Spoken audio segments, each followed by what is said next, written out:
Hey friends, welcome to the Horror Sleep. Almost 90% of you watching aren't subscribed. If you enjoy these true park ranger horror stories, hit that subscribe button and leave a like. It really helps the channel. Oh, and where are you watching from tonight? Let me know in the comments. My name is Brianna Yates, and for 11 years I worked as a law enforcement ranger in the William B. Bankhead National Forest in northwestern Alabama. I've told this story exactly twice before. Once to the internal affairs investigator who reviewed the incident report. Once to my therapist, 6 months after I took early retirement. Both times I left things out. Not because I was trying to hide anything, but because some details don't translate well into official language. Some experiences resist the neat categories of incident reports and psychological evaluations. This is the first time I'm telling it complete. The Bankhead covers over 180,000 acres of the Cumberland Plateau, a landscape of sandstone canyons, hardwood forests, and longleaf pine stands that stretch toward the Tennessee border. It's one of the most biodiverse places east of the Mississippi. It's also one of the most disorienting. The terrain folds in on itself, ridges and hollows creating a maze of similar-looking forest that can turn experienced hikers around in minutes. We lose people there every year. Most of them we find. Some of them we don't. I worked the night shift for most of my career. That wasn't by choice, not initially. When I started, nights were what they gave to the new rangers, the ones who hadn't earned the daylight hours yet. But after a few years, I found I preferred it. There's a different kind of awareness that comes with working in darkness. Your other senses sharpen. You learn to read the forest by sound and smell, and the quality of the air against your skin. You learn to trust instincts you didn't know you had. Marcus Crowell was my partner for the last 4 years of my time at Bankhead. He'd been with the Forest Service for over 2 decades, most of it spent in various parks across the southeast. He was the kind of ranger who could identify a bird by the pattern of its wing beats, who could tell you what animals had passed through an area just by the way the undergrowth was disturbed. I learned more from him in those 4 years than I had in the previous 7 combined. What happened to us occurred in late September, during the transition from summer to fall when the nights start carrying that first edge of cold, but the days still hold the memory of August heat. The forest was in flux, the deciduous trees just beginning to consider changing color, the summer insects giving way to the quieter sounds of autumn. It's a strange time in the woods, a threshold time, the kind of time when things can slip through. We were running a routine night patrol along the eastern boundary of the forest, an area that had seen some illegal dumping activity in recent months. Someone had been using the old logging roads to dispose of construction debris and household waste, and our job was to catch them in the act, or at least gather enough evidence to identify the perpetrators. It wasn't glamorous work, but it was necessary. People don't realize how much damage illegal dumping can do to a forest ecosystem. The chemicals leach into the groundwater. The debris creates hazards for wildlife. And once word gets out that an area is being used as a dump site, it attracts more dumping. A cascade of neglect that can take years to reverse. We'd been out for about 3 hours, working our way along a network of unpaved roads that wound through the pine stands, when Marcus pulled the truck to a stop. I looked over at him. His face was lit from below by the glow of the dashboard instruments, casting strange shadows across his features. He was staring straight ahead, but his attention was elsewhere, listening. "You hear that?" he asked. I rolled down my window and listened. At first, all I could hear was the engine idling, the soft tick of cooling metal, the whisper of wind through the pine needles overhead. The usual night sounds of the forest. Crickets, the distant call of a barred owl, the rustle of something small moving through the underbrush. Then I heard it. A thin, high sound, almost like a voice. almost like someone calling out from very far away. It rose and fell in a pattern that seemed deliberate, purposeful, not a random noise, not the wind playing tricks through the trees, something more structured, more intentional. "What is that?" I asked. Marcus didn't answer right away. He turned off the engine, and the sudden silence made the sound clearer. It was coming from somewhere to the north, deeper in the forest, maybe half a mile away. Maybe more. Distance is hard to judge at night, especially in terrain like this where sound bounces off ridges and gets swallowed by hollows. "Sounds almost human," I said. Marcus shook his head slowly. "Almost," he agreed. "But listen to the rhythm." I listened, the sound came again, that thin, high call, and then again, and then again. And I realized what he meant. There was a pattern to it, a regularity. It rose and fell at precise intervals like breathing, like something inhaling and exhaling, like a machine cycling through its operation. "Not human," Marcus said. "Humans don't breathe that evenly. Not when they're calling out, not when they're in distress. There'd be variation, breaks, changes in pitch. This is too regular, too mechanical. So what is it?" He was quiet for a long moment. The sound continued, that thin, high pulse rising and falling against the darkness. "I don't know," he finally said. "But I don't like it. We should check it out," I said. Marcus looked at me. In the dim light, I couldn't quite read his expression, but I could sense his hesitation. "Yeah," he said, "I guess we should." He reached for the radio and called in our position, letting dispatch know we were investigating an unusual sound in the forest and would check back in 30 minutes. Standard protocol. Then he grabbed his flashlight from the center console and I grabbed mine from the door pocket, and we stepped out into the night. The forest closed around us immediately. The truck's headlights cut 2 bright tunnels through the darkness, but beyond their reach, everything was shadow. The pines rose around us like columns in a vast dark church, their trunks barely visible, their canopies merging into a black ceiling overhead. The air was cool and damp, heavy with the scent of pine resin and decaying leaves. Somewhere in the distance, the thin, high sound continued its rhythmic pulse. We started walking. The terrain sloped gently downward as we moved away from the road, the ground soft with generations of fallen needles. Marcus led the way, his flashlight beam sweeping back and forth across the forest floor, picking out roots and rocks and the occasional glint of animal eyes watching from the underbrush. I followed a few paces behind. My own light pointed slightly to the side to expand our field of vision. We didn't talk. There was no need. We'd worked together long enough to communicate through gesture and movement, through the angle of a flashlight beam or the pace of footsteps. And besides, talking would have made it harder to track the sound. It was strange how the sound seemed to stay the same distance away no matter how far we walked. That thin, high call, rising and falling with mechanical precision, always ahead of us, always just out of reach. I found myself counting the intervals between pulses. 8 seconds, always 8 seconds. Rise, fall, silence. Rise, fall, silence. Like the breathing of something very large, like the heartbeat of the forest itself. After maybe 15 minutes of walking, Marcus stopped.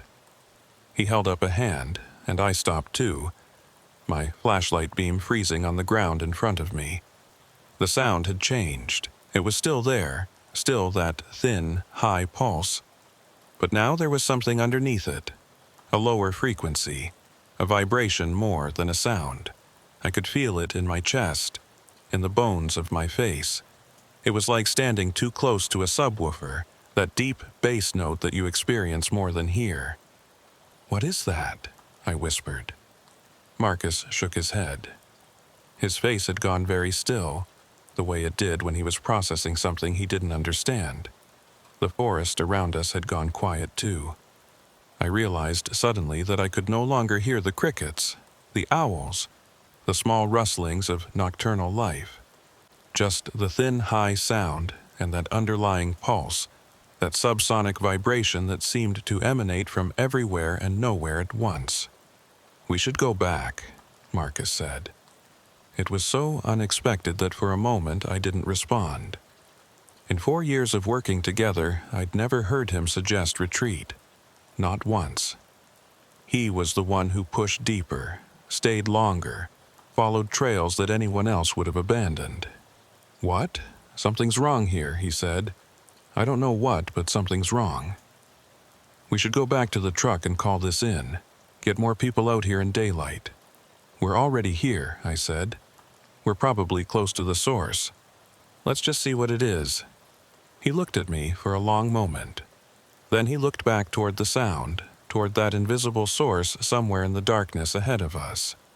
His jaw tightened. "Fine," he said.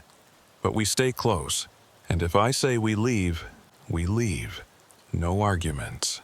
I agreed. We started walking again. The forest grew denser as we moved deeper into the hollow.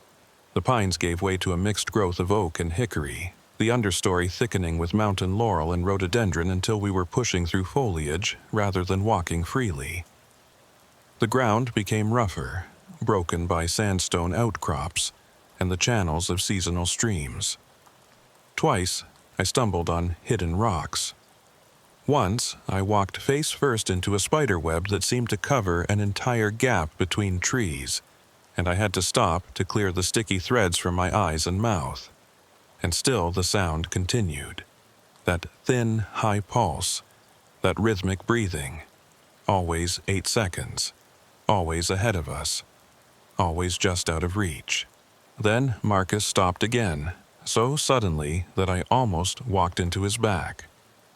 "Brianna," he said. His voice had changed. There was something in it I'd never heard before. Something that might have been fear. "Look." I stepped up beside him and looked where his flashlight was pointing. There was a path. Not a trail, not an official Forest Service route, but a narrow track worn through the underbrush by the passage of feet.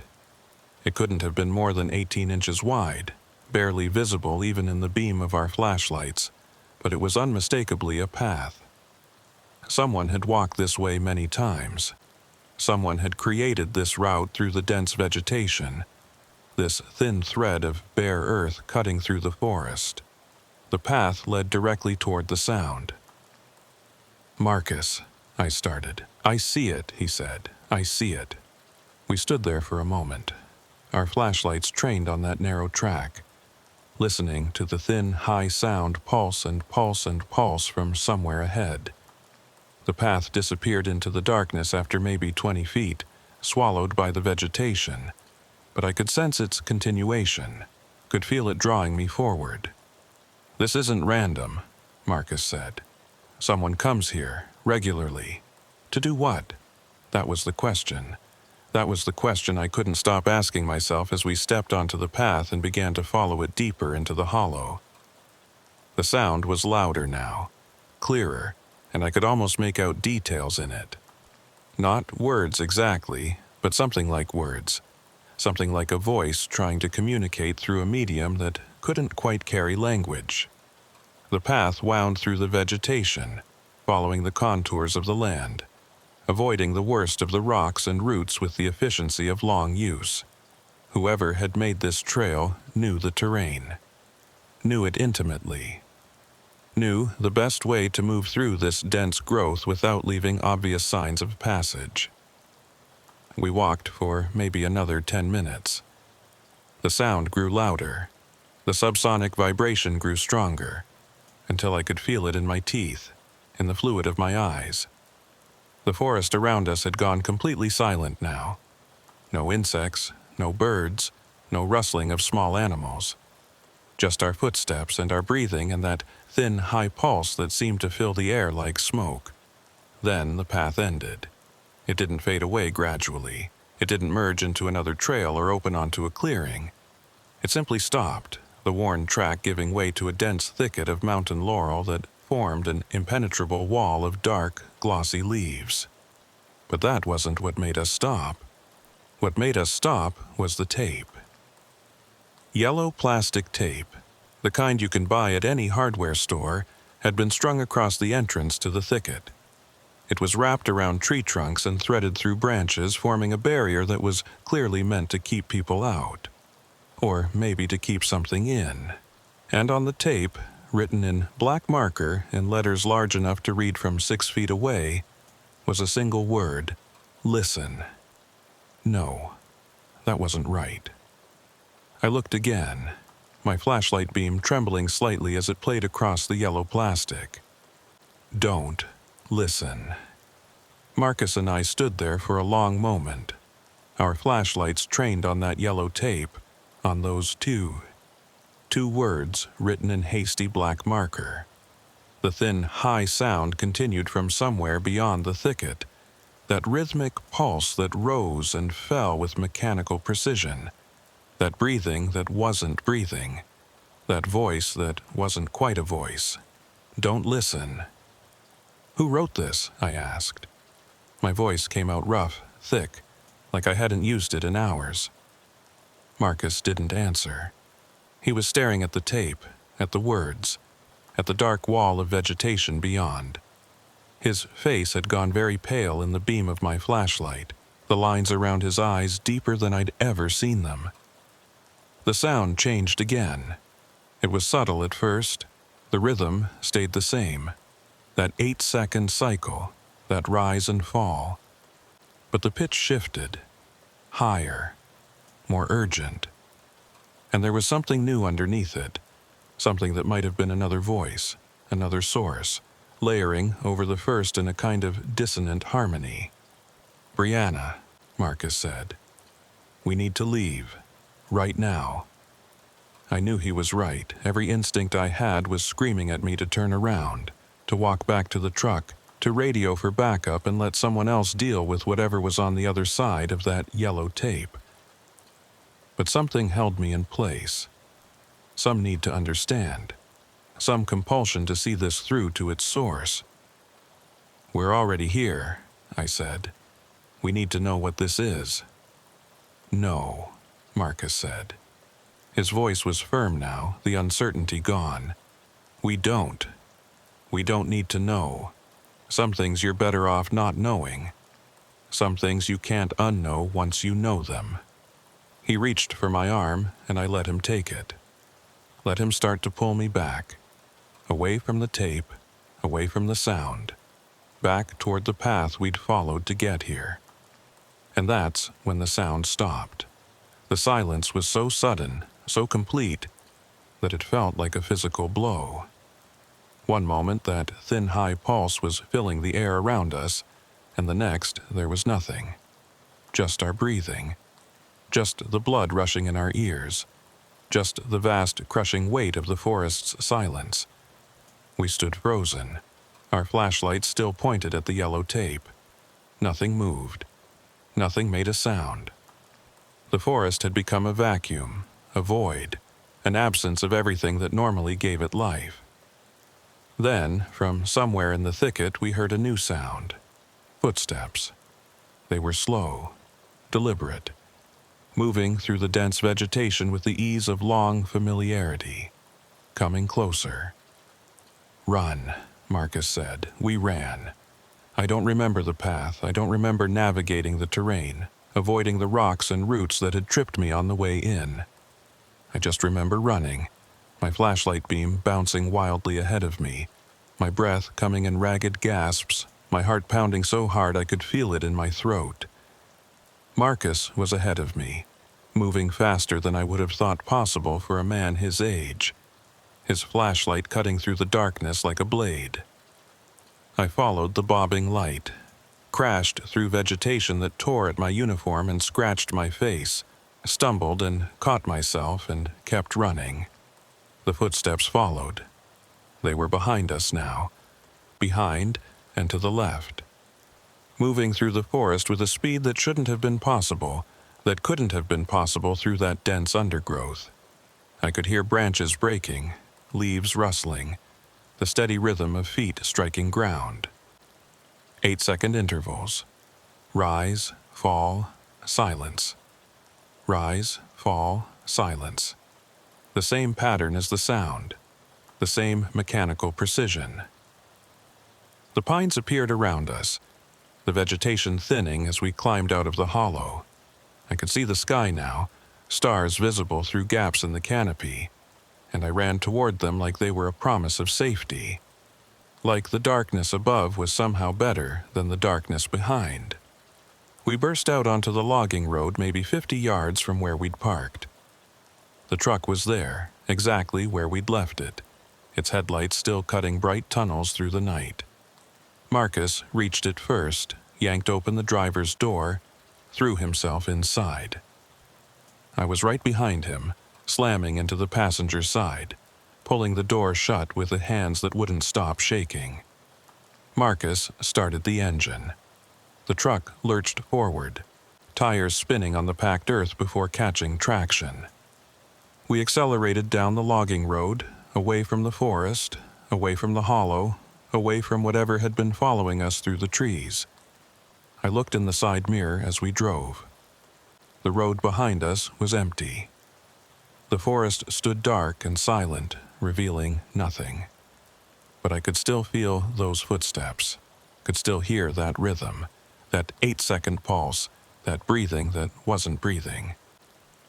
We didn't speak until we were back on the paved road, heading toward the ranger station.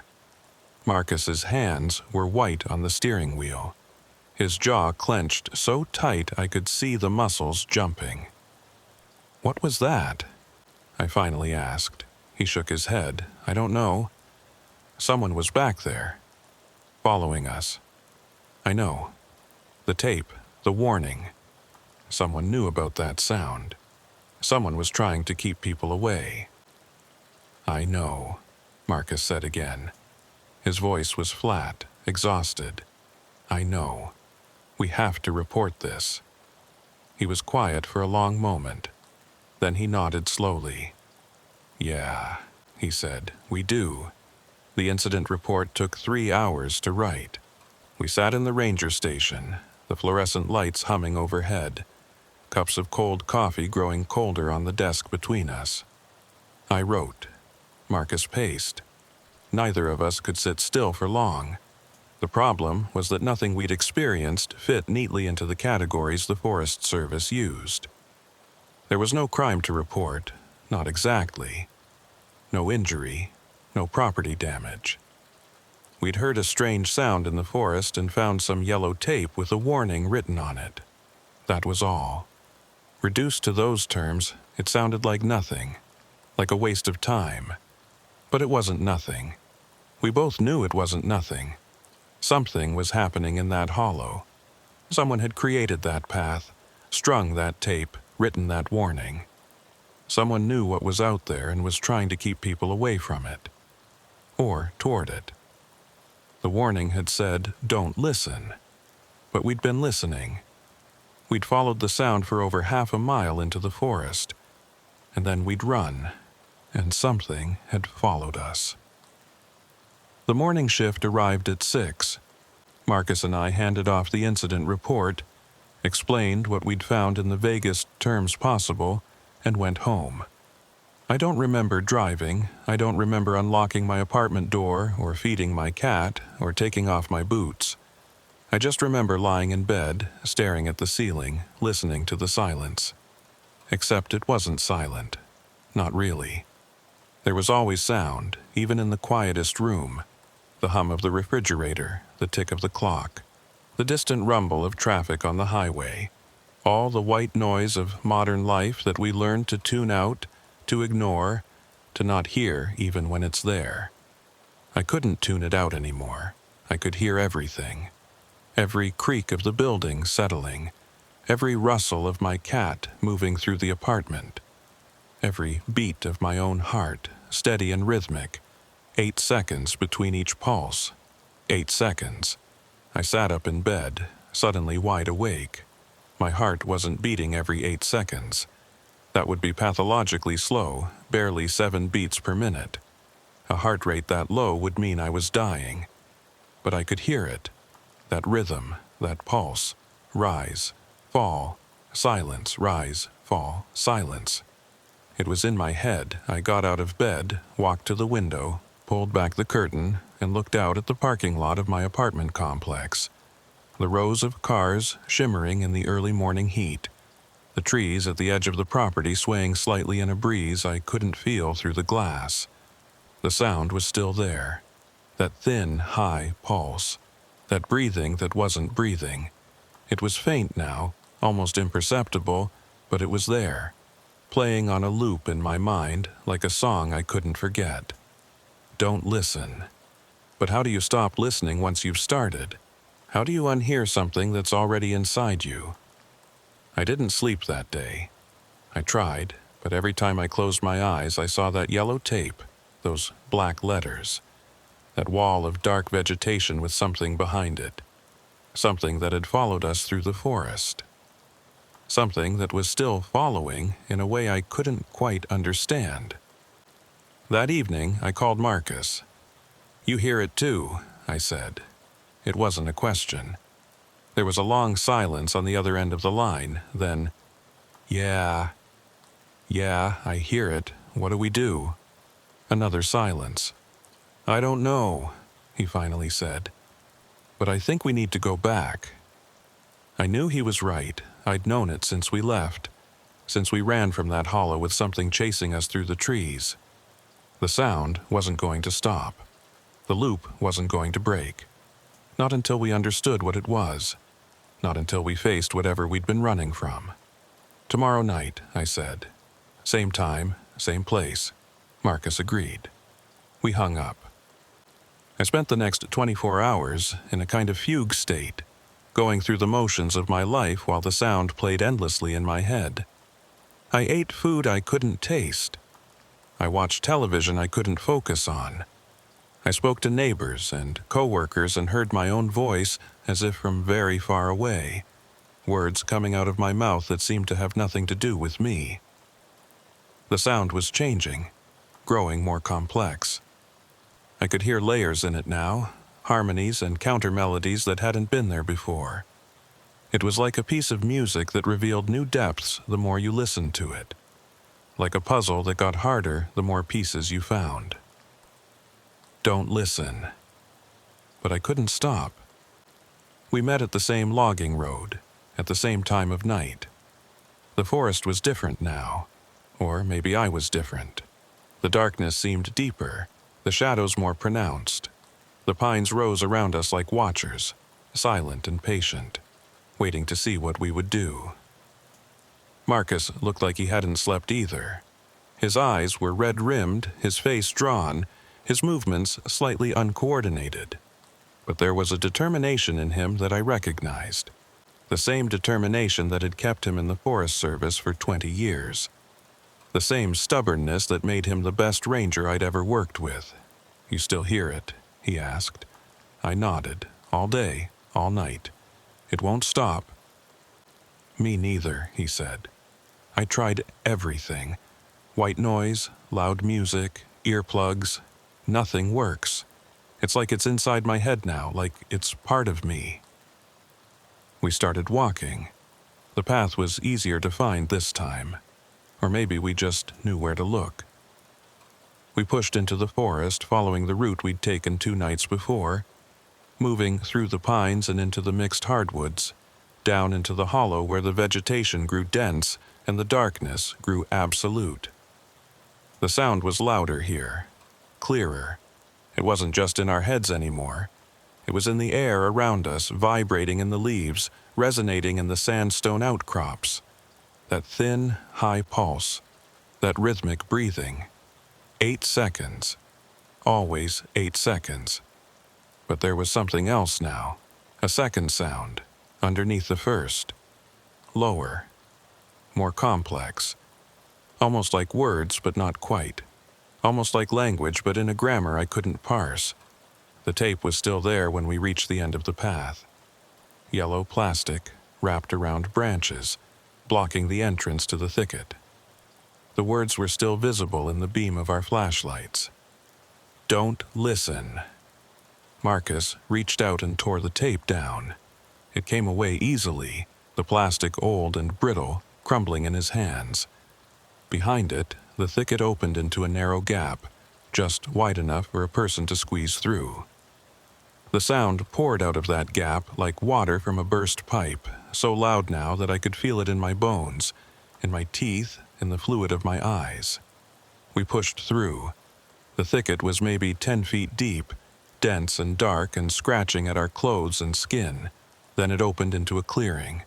I don't know what I expected to find. A cult gathering, an illegal operation, some kind of machine generating that impossible sound.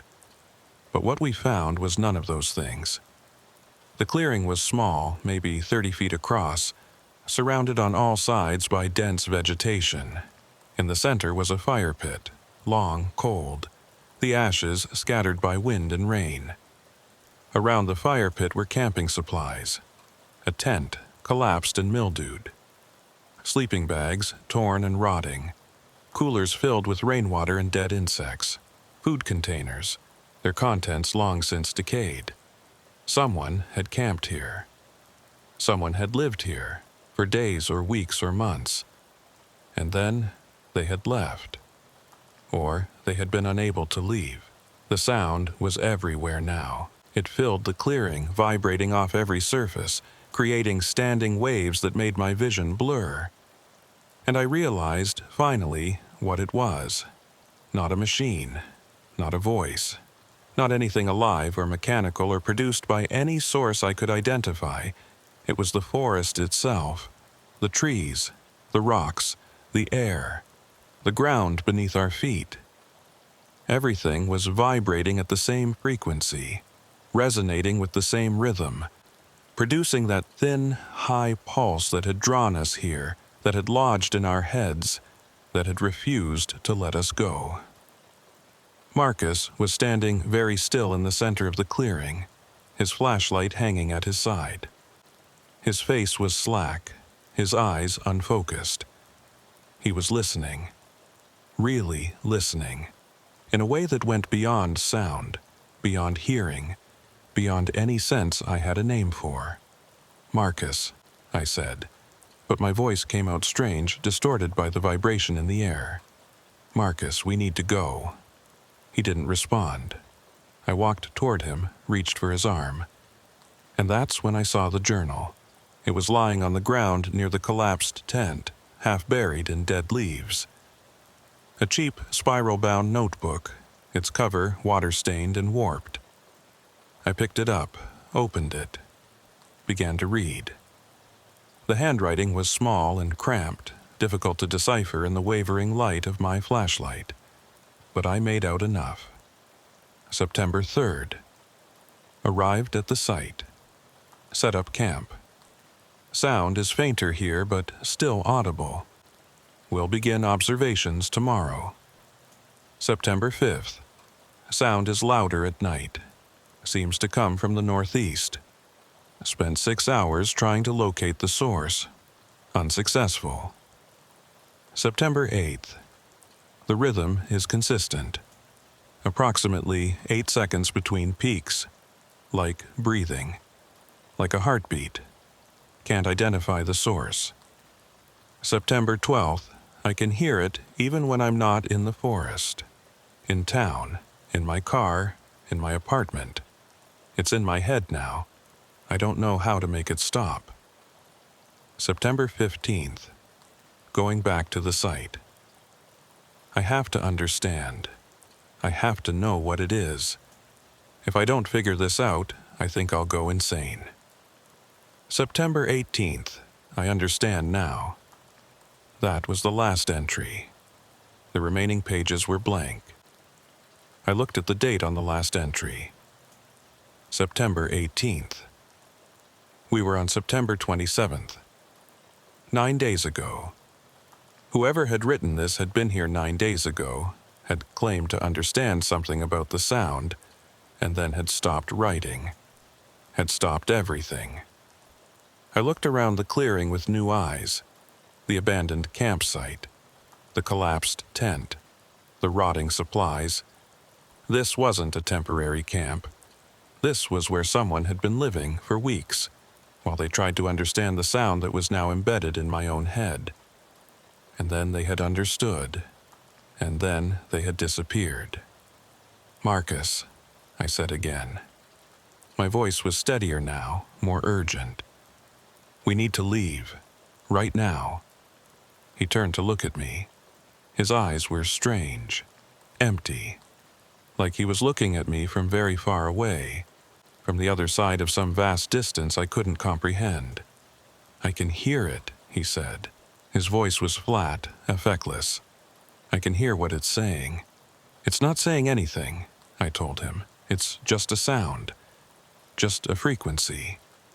It doesn't mean anything." But I wasn't sure I believed that anymore, because I could hear it too. That layer underneath the pulse, that almost language, that proto-speech, that pattern that was too complex to be random and too strange to be words. It was trying to tell us something. The forest, the trees, the rocks and soil and air. All of it was vibrating with a message, a communication, a desperate attempt to make itself understood by creatures who had never learned to listen. Don't listen. But we had listened. We were listening now. And we couldn't stop. I don't know how long we stood there. Time had become slippery, elastic, bending under the pressure of that constant sound.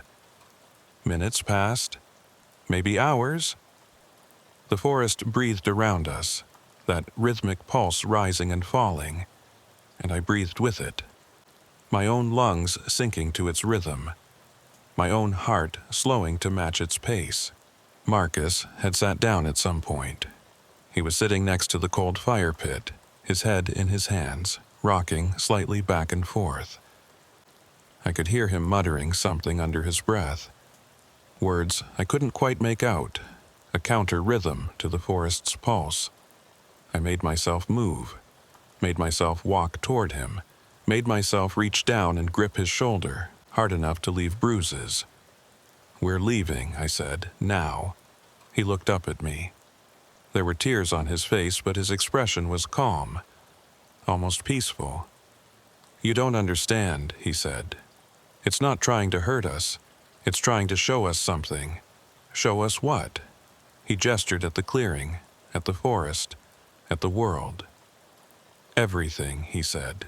"It's all connected. All of it. Every tree, every rock, every creature. All vibrating at the same frequency. All part of the same thing. We just couldn't hear it before. We'd forgotten how to listen." I pulled him to his feet. He came willingly, unresisting, like a sleepwalker being led back to bed. His eyes were still strange, still distant, but there was something coming back into them now. Something like awareness. Something like fear. "Oh God," he said, his voice cracked. "Oh God, what's happening to me?" "We're getting out of here," I said. "We're going to get out of this forest and we're never coming back." We pushed through the thicket. The sound followed us, that thin, high pulse, that rhythmic breathing. But it was fainter now, receding as we moved away from the clearing. Or maybe we were just learning to tune it out. Learning to not hear it the way we'd learned to not hear all the other sounds of modern life. The path was still there, that narrow track worn through the undergrowth. We followed it, our flashlights cutting through the darkness, our breath coming in ragged gasps. The forest was silent around us. No insects, no birds, no rustle of small animals, just us, and the sound and the darkness. We were almost to the pines when I saw the tape. New tape, yellow plastic, fresh and clean, strung across the path we'd been following. It hadn't been there before. Someone had put it up in the 2 nights since we'd last come this way. I stopped walking. Marcus stopped beside me. In the beam of my flashlight, I could see the words written on the tape. "Don't listen." And underneath, in smaller letters, "They already hear you." I felt the blood drain from my face, felt my heart rate spike, breaking free of that 8-second rhythm, racing now with pure animal fear. Someone else knew about this. Someone else had been here, had heard the sound, had tried to warn people away. And they knew something we didn't. They knew that the sound wasn't just listening to the forest was listening to us. I grabbed Marcus's arm and ran. We crashed through the vegetation, abandoning the path, heading straight for where I thought the road should be.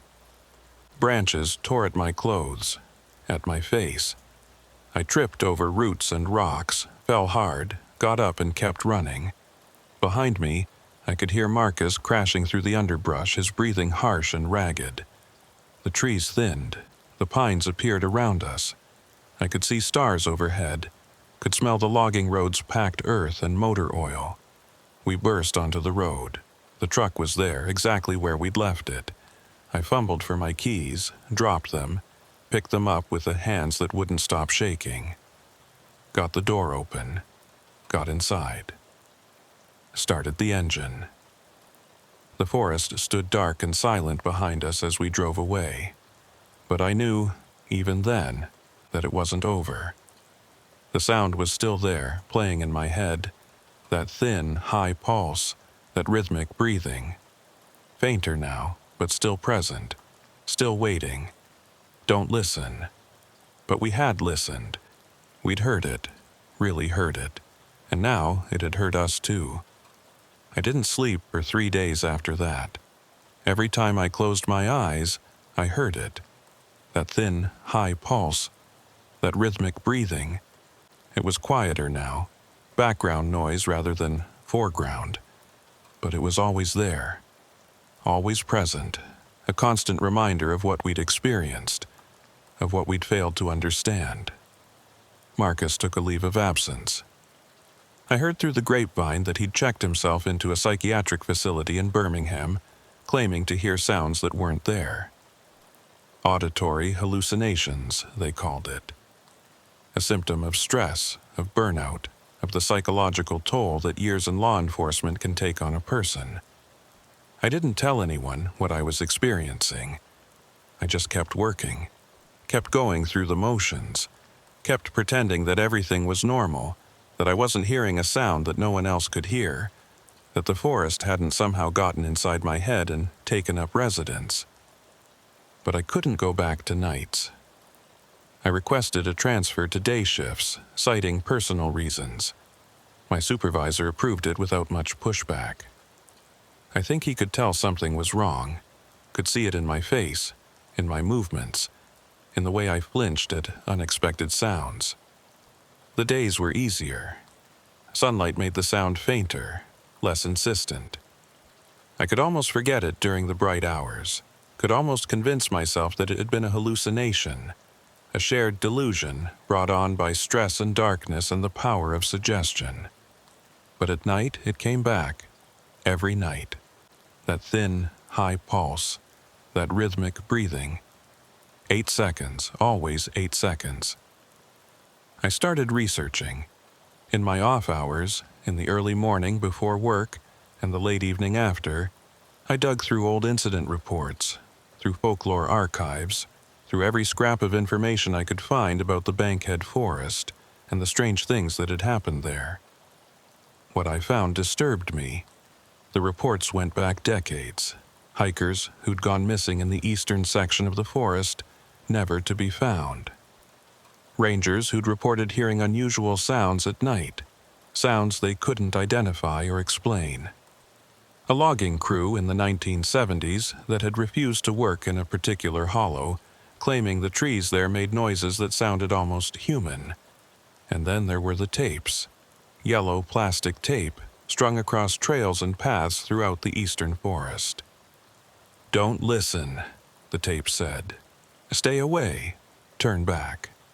Dozens of reports spanning years, all describing the same thing. Someone had been putting up those warnings for a long time. Someone had known about the sound. I found a name buried in one of the older reports. a volunteer who'd worked in the forest in the 1990s, who'd claimed to have heard something strange in the eastern hollows, who'd been discharged after what his supervisors called a psychological breakdown. His name was Thomas Greeley, and according to the internet, he was still alive, living in a nursing home in Huntsville, 3 hours north of the forest. I drove there on my day off. He was old, 91 years old, confined to a wheelchair, his body failing even as his mind remained sharp. But when I mentioned the sound, when I asked him about the eastern hollows, about the yellow tape, about the words "don't listen," his eyes went wide. "You heard it," he said. It wasn't a question. I told him I had. I told him everything. The sound, the clearing, the journal, the warning on the tape, the feeling of being watched, of being followed, of being heard. He listened without interrupting. When I finished, he was silent for a long moment. Then he spoke. "I heard it in 1993, he said. Spent 3 weeks trying to find the source. Never did. But I learned something. I learned that the sound isn't coming from somewhere. It's coming from everywhere. The whole forest. The trees, the rocks, the ground. All of it. All vibrating at the same frequency. All communicating." Communicating what? He shook his head. "I don't know. I never figured that out. But I know it's been going on for a long time. Maybe forever. The forest has a voice and it's trying to speak to us. Has been trying for centuries. We just forgot how to listen, how to understand. So why the warnings? Why tell people not to listen? Because listening changes you," he said. His eyes were distant now, looking at something I couldn't see. Once you really hear it, once you understand it, you can't go back. You can't un-hear it. You can't un-know it. And some people can't handle that. They get lost in it. They go looking for the source and they never come back. Like the person who wrote the journal I found. He nodded slowly. Like many people, over the years. The forest calls to them and they go, and they don't come back. Or they come back changed, different. Not quite themselves anymore. What happens to them? I don't know, he said. No one knows. That's the mystery. That's the thing I spent 30 years trying to understand.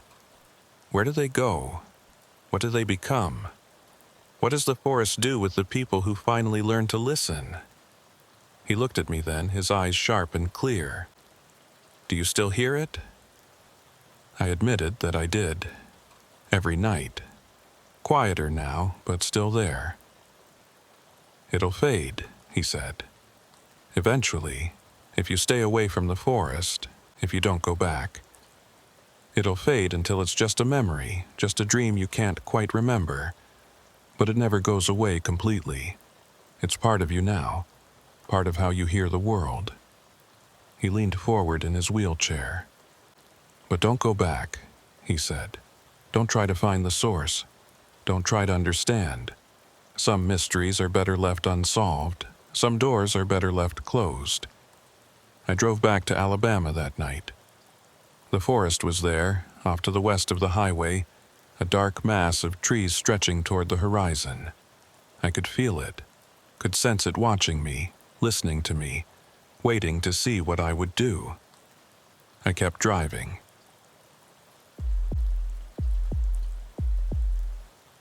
My name is Logan Perry, and I spent 19 years working for the Alabama Forestry Commission before a series of events convinced me that some jobs aren't worth the toll they take on your mind. This is the story of the last one, the one that ended my career, the one I still dream about on nights when the rain comes down heavy and the world outside my window turns to mud. I want you to understand something before I begin. I'm not a superstitious man. Never have been. I grew up in rural Alabama, spent my childhood hunting and fishing and camping in woods that most city folks would find terrifying, and I never once believed in ghosts or monsters, or things that go bump in the night. The forest was just the forest to me. Trees and dirt and animals doing what animals do. Nothing mysterious about it. Nothing that couldn't be explained by biology and weather and the simple mechanics of the natural world. That's what I believed for most of my life. That's what I want to go back to believing, if I'm being honest. But I can't. Not after Tower 7. Fire lookout towers are relics of another era. Most of them have been decommissioned, replaced by satellite imaging and aircraft patrols and all the other technological advances that have made human eyes on the horizon seem quaint, unnecessary, obsolete.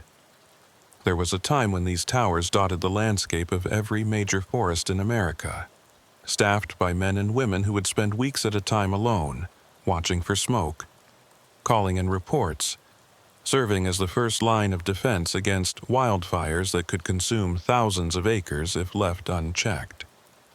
But in certain parts of the country, in certain forests where the terrain is too rough and the canopy too dense for modern detection methods, the old towers still stand, still serve their purpose, still require someone to climb those narrow stairs and sit alone for hours, watching the horizon for the first faint plume of smoke that might signal disaster. Tower 7 was one of those relics.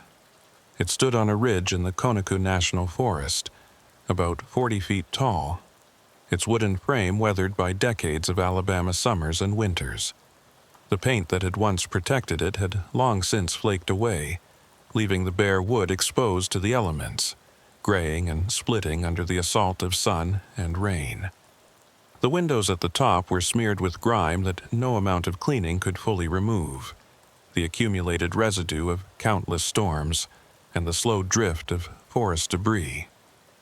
The stairs creaked and swayed in high winds, each step a negotiation between the climber and gravity. The whole structure had a quality of impermanence about it, like it might collapse at any moment, like it was held together by nothing more than habit and stubbornness and the reluctance of old things to finally let go. I'd been up there maybe half a dozen times in my career. It wasn't part of my regular duties, but sometimes circumstances required it. Equipment checks. Relief shifts when the usual lookout was sick or on leave.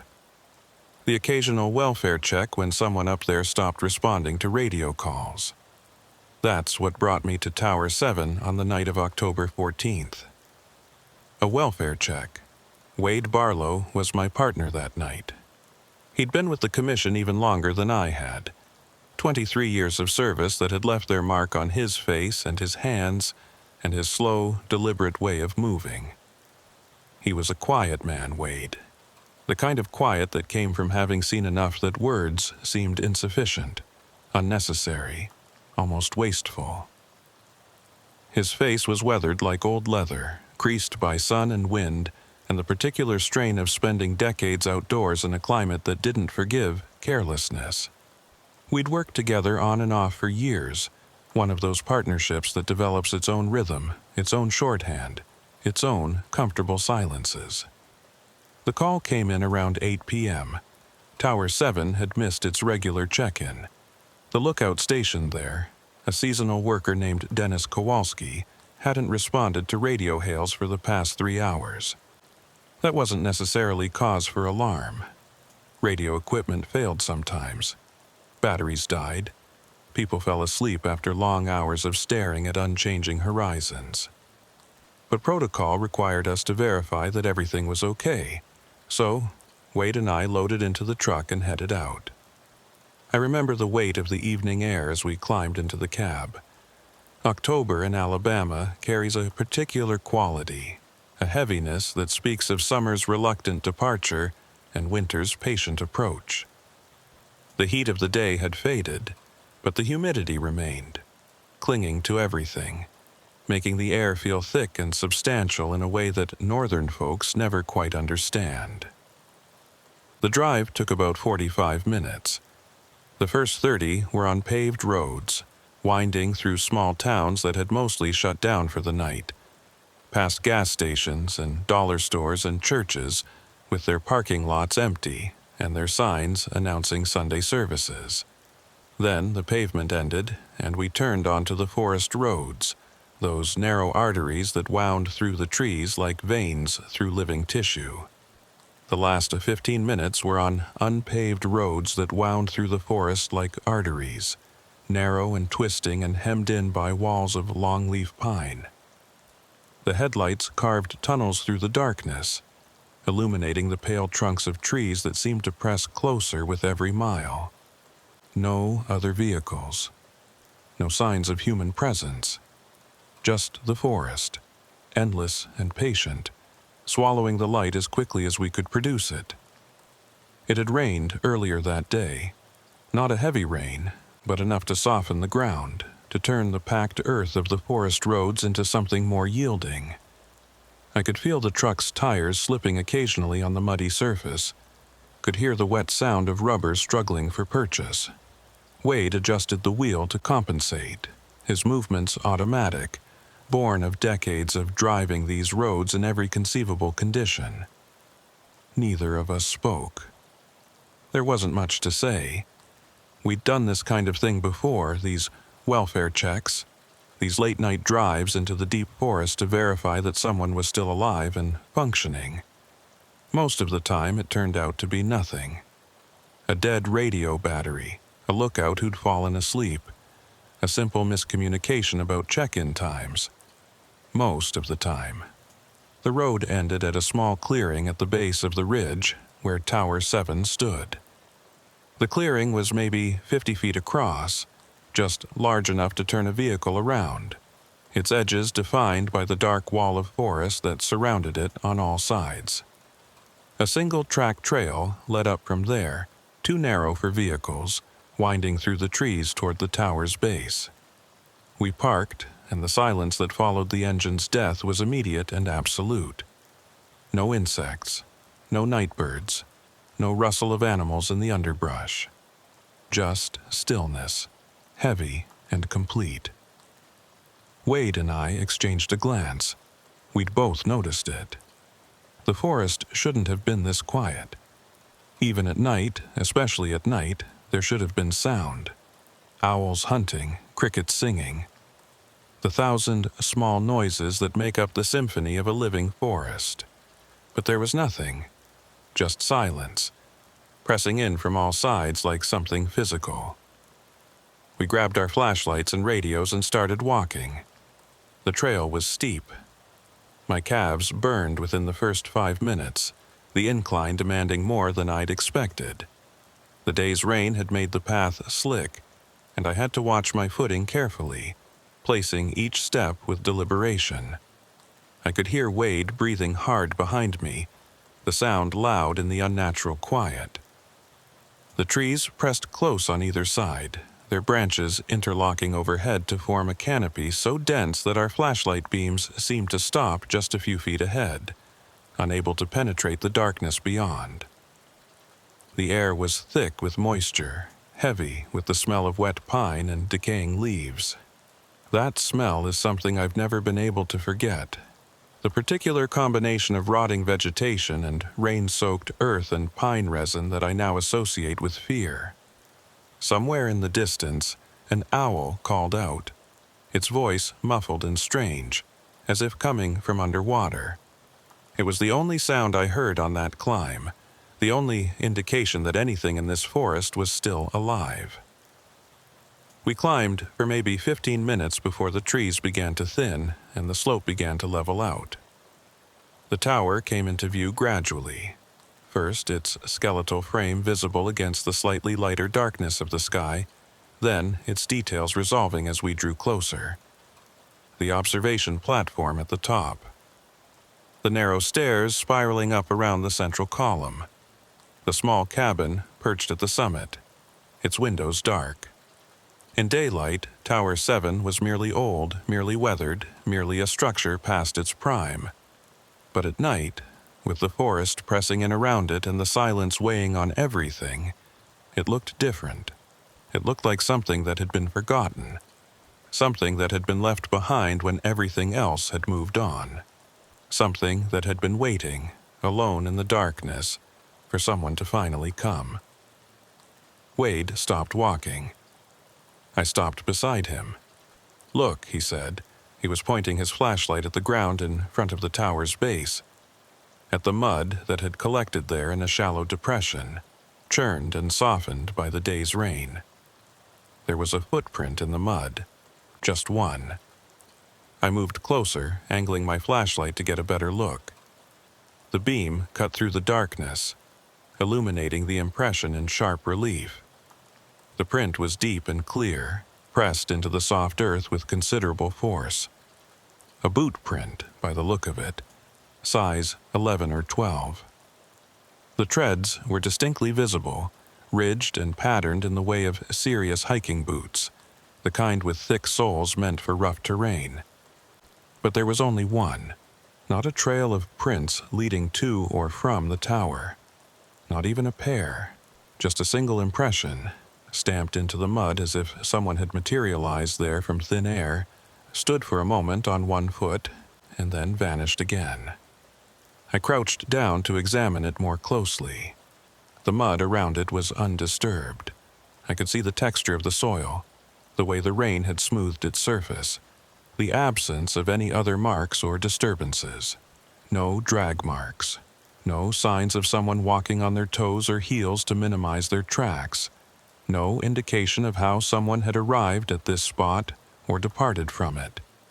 Just that single, isolated impression, as clear and detailed as if it had been pressed into wet clay by a sculptor. "That's strange," Wade said. His voice was barely above a whisper, as if he was afraid of disturbing the silence that surrounded us.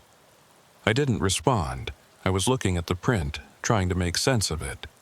My mind was running through possibilities, looking for explanations.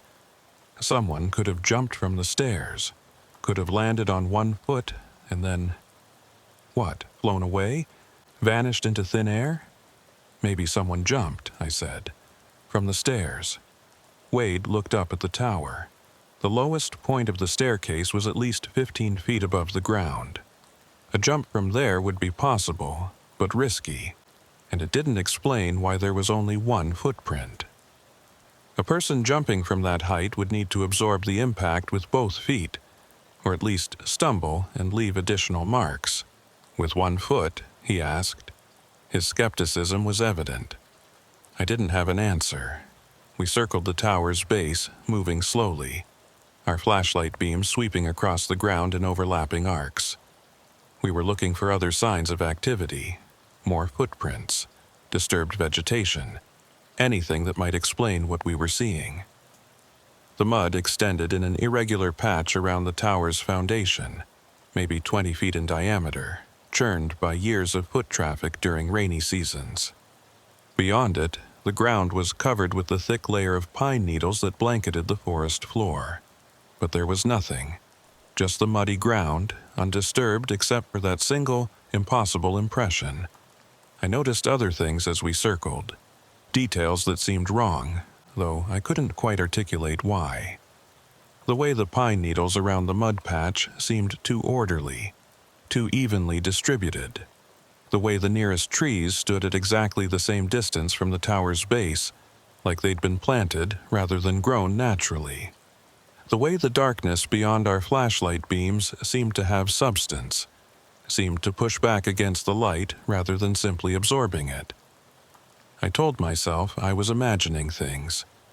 Told myself the late hour and the strange silence were playing tricks on my perception.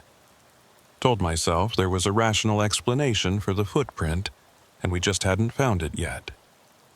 "Let's go up," I said. Wade nodded. We started climbing. The stairs groaned under our weight.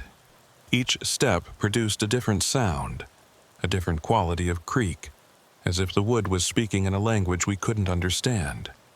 The structure swayed slightly in the wind that had picked up since we'd started climbing, a gentle oscillation that made my stomach clench.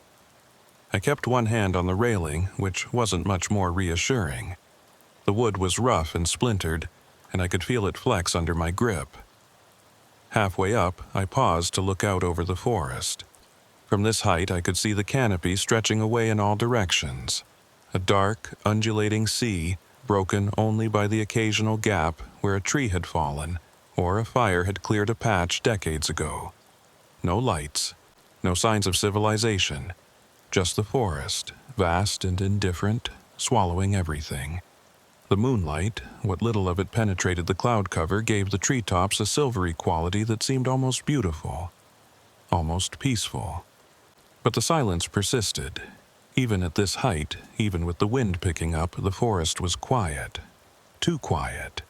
I couldn't shake the feeling that it was listening, that it was waiting for something. Wade passed me on the stairs, his flashlight beam bouncing off the windows of the observation cabin above. I followed. The cabin door was closed, but not locked.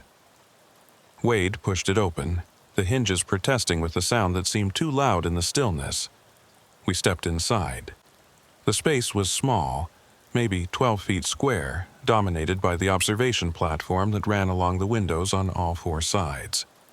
There was a desk in one corner with radio equipment, the kind of older setup that had been standard issue decades ago and never updated. A cot against one wall, neatly made. A small propane heater that wasn't running, its presence a reminder of how cold it could get up here during the winter months. The air inside was cold and stale, carrying the faint smell of coffee and something else, something organic that I couldn't quite identify. Something like damp cloth left too long in a closed space. "Dennis?" I called out. No response. The cabin was empty. I swept my flashlight across the space, looking for anything that might explain what had happened. The cot was made, the blanket tucked in with military precision. Dennis Kowalski was former Army, I remembered. 6 years in the infantry before he'd gotten out and started working seasonal jobs with the Forestry Service. The kind of guy who kept his space orderly, who followed procedures, who didn't miss check-ins without a damn good reason. The radio equipment sat silent on the desk, its power light dark. Someone had turned it off, not just let the batteries die, but deliberately switched it off. Next to it sat a coffee cup half full, the liquid inside long since gone cold. I touched the side of the cup with the back of my hand. Room temperature. It had been sitting there for hours at least. "Where is he?" Wade asked. I shook his head. I didn't know. We searched the cabin methodically, checking under the cot, behind the door, in the small closet where supplies were stored. The closet was orderly, canned goods and bottled water arranged in neat rows, emergency supplies still in their packaging.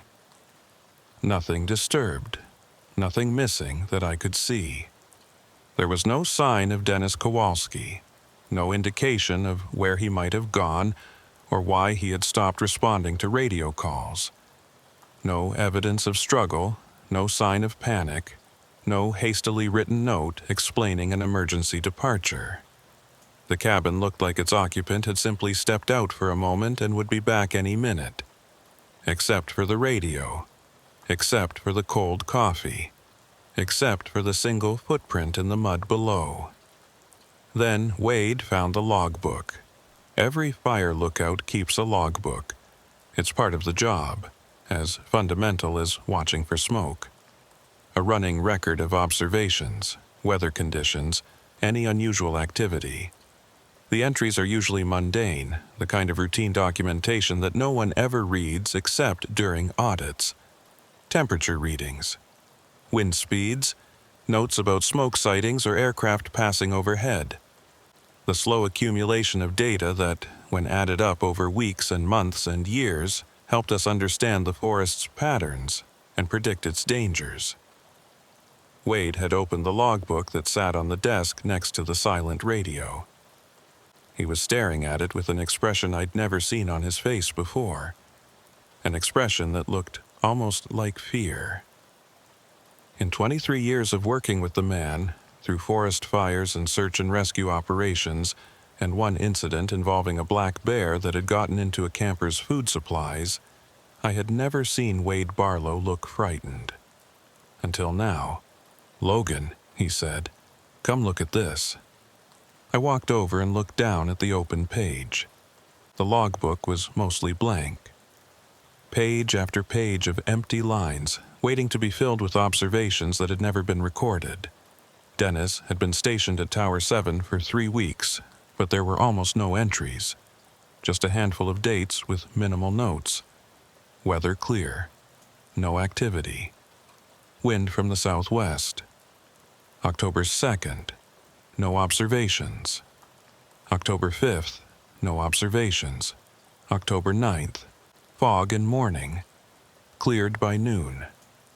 The entries were sparse, perfunctory, the bare minimum to satisfy the requirement of keeping a log.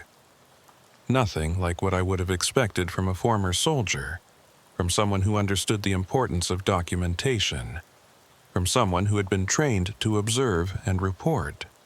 But on the last page with any writing, there was a single line. Don't erase the track. The handwriting was shaky, uneven, the letters pressed deep into the paper as if written with considerable force. The pen had torn through the page in places, leaving small rips where the pressure had been too much. There was no date, no context, no explanation. Just those 4 words, stark and strange and completely without meaning.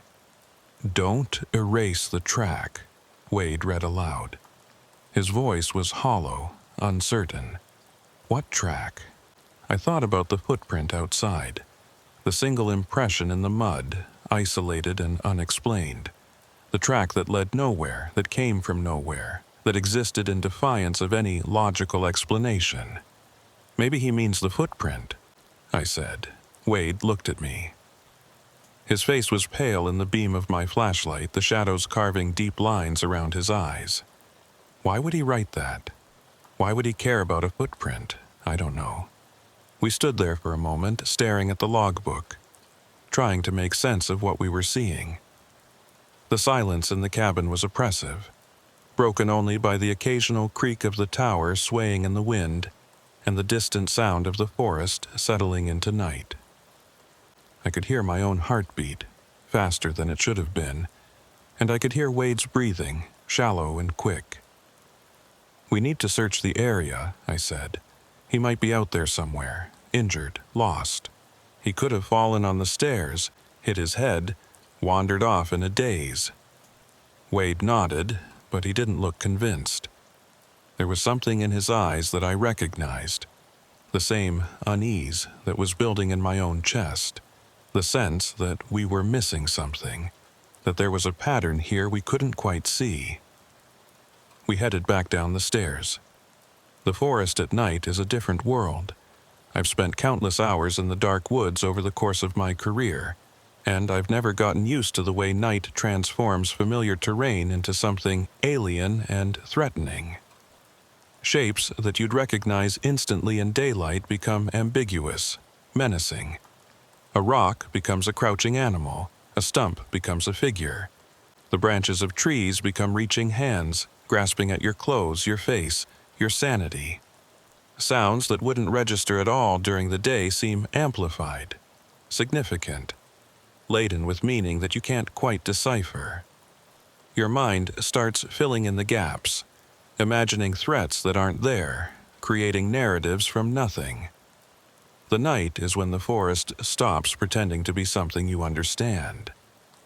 Wade and I split up to cover more ground, staying within radio contact but moving in different directions around the tower's base. I took the north side, pushing through undergrowth that grabbed at my legs and branches that seemed to reach for my face. My flashlight beam jumped from tree to tree, casting wild shadows that moved and shifted like living things. "Dennis," I called out. "Dennis Kowalski, can you hear me?" My voice fell flat against the trees, absorbed by the dense vegetation. No response, no sound of movement, just the forest, breathing slowly around me, watching with eyes I couldn't see. I walked for maybe 20 minutes, circling gradually away from the tower and then back again. The terrain was rough, broken by ravines and rock outcrops and patches of dense undergrowth that were nearly impossible to penetrate. If Dennis was out here, if he was injured or unconscious, finding him in this darkness would be almost impossible. I called his name every few minutes, pausing to listen for a response, hearing nothing but my own voice echoing off the trees. I found myself paying attention to the ground, looking for more footprints. The soil here was covered with pine needles and leaf litter, not the bare mud around the tower, so tracks would be harder to spot. But I looked anyway. Looked for any sign that someone had passed this way. Broken branches, disturbed leaves, the subtle compression of vegetation that indicates recent passage. Nothing. The forest floor looked undisturbed, untouched, as if no one had walked here in years. My radio crackled. Wade's voice slightly distorted by static. "Logan, come back to the tower." There was something in his voice. Something that made me start moving immediately, faster than I should have been moving through unfamiliar terrain in the dark. I stumbled twice, caught myself on tree trunks, kept going. I acknowledged and started making my way back. The walk seemed longer than before, the terrain more confusing. Twice I had to stop and reorient myself, looking for the glow of Wade's flashlight through the trees. The forest seemed to have rearranged itself in my absence, familiar landmarks appearing in unexpected places. A distinctive rock formation that I'd passed on my way out was now on the wrong side of the trail. A fallen tree that I remembered stepping over was nowhere to be found. I told myself I was turned around. Told myself the darkness was playing tricks on me. Told myself there was nothing strange about getting disoriented in an unfamiliar forest at night. I didn't believe myself. When I finally reached the clearing at the tower's base, Wade was standing near the footprint. His flashlight pointed at the ground. His posture was rigid, tense, like a man bracing for a blow. "Look at this," he said. I walked over and looked where he was pointing. There were more footprints now. Not many, maybe half a dozen, but they hadn't been there before. I was certain of that. We'd circled the tower's base thoroughly before going up, examined every inch of the mud, and there had been only that single, isolated impression. Now there was a cluster. All single prints, spaced irregularly around the muddy depression. Some pointing toward the tower. Some pointing away. Some at odd angles, as if the person making them had been spinning, turning, moving in patterns that made no logical sense. None of them in sequence. None of them forming a coherent trail. It was as if someone had been hopping around the base of the tower, landing on one foot each time, covering ground in a pattern that defied explanation. "These weren't here before," I said. My voice sounded strange in my own ears. Thin, frightened. "I know," Wade replied. His voice was flat, controlled. The voice of a man who was working very hard to hold himself together. "I've been standing here for the past 10 minutes. I've been watching, and—" He shook his head slowly. His jaw was tight, the muscles jumping beneath the skin. "Nothing. I didn't see anything, didn't hear anything. I just looked away for a second, checked my radio, and when I looked back, there were more of them. That's not possible." "I know," he said again. We stood there in silence, our flashlight beams playing across the cluster of footprints. The mud was soft and wet, holding the impressions clearly. I could see the tread patterns, identical to the first print we'd found. The same boot, the same size, the same depth, suggesting roughly the same weight and force. But how? How could someone be making prints without us seeing or hearing them? We'd been right there. Wade had been standing guard. The area was open, visible, illuminated by our flashlights. "I don't like this," Wade said quietly. His voice had dropped almost to a whisper. "Something's wrong here. Something's very wrong. Neither did I." "We should go back to the truck," I said. "Radio this in, get more people out here." Wade nodded, but before we could move, something caught my attention. A glint of light in my peripheral vision, up at the top of the tower. I turned and looked. The cabin windows were lit.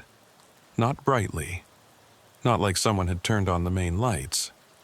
But there was a glow up there, faint and flickering, like candlelight or a small flashlight with dying batteries. It pulsed slightly, rhythmically, like the breathing of something very large. I felt my throat tighten. We had just been up there. We had searched every corner of that cabin, looked under the cot, checked the closet, examined every inch of that small space. There had been no one. No light source. No indication that anyone was present. And yet, the power was off, I said. My voice was barely audible. The radio was dead. There was no one up there. "There's someone up there now," Wade replied. We stood there for a long moment, our flashlights pointed at those glowing windows, watching the light pulse and flicker. It had a quality that I can only describe as organic, not the steady glow of an electric light or the random dance of a candle flame. Something more deliberate, more intentional. Like whatever was producing it was aware of us standing below. Like it was breathing for our benefit. I thought about the footprints. The way they had appeared while Wade was watching. The way they seemed to materialize from nothing. As if whatever was making them existed just outside the edge of perception. Just beyond the boundary of what our eyes could register. Maybe it had been up there the whole time. Maybe it had been standing in the corner of that cabin while we searched, invisible, silent, watching us with eyes we couldn't see. Maybe it had waited until we left before revealing itself. The thought made my skin crawl.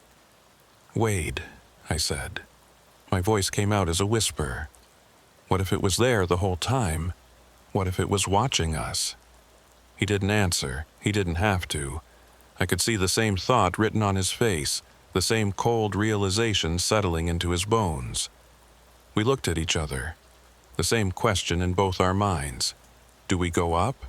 Every instinct I had screamed at me to run, to get back to the truck and drive away and never come back to this place. But Dennis was still missing.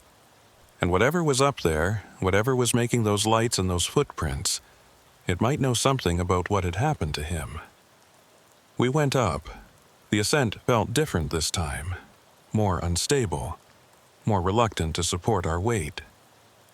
I could hear the stairs groaning beneath my boots, could feel the whole tower swaying in a wind that seemed to have grown stronger since we'd descended the first time. Each step felt like a negotiation, a bargain struck with a structure that might decide at any moment to stop honoring its agreements. Wade was ahead of me, his flashlight beam fixed on the cabin door above. The glow from the windows was still visible, that faint, flickering illumination that shouldn't have been there. It seemed to pulse slightly, rhythmically, like breathing, like something alive up there, waiting for us. I kept my hand on my sidearm. I didn't know what I expected to find up there, but I wanted to be ready for it.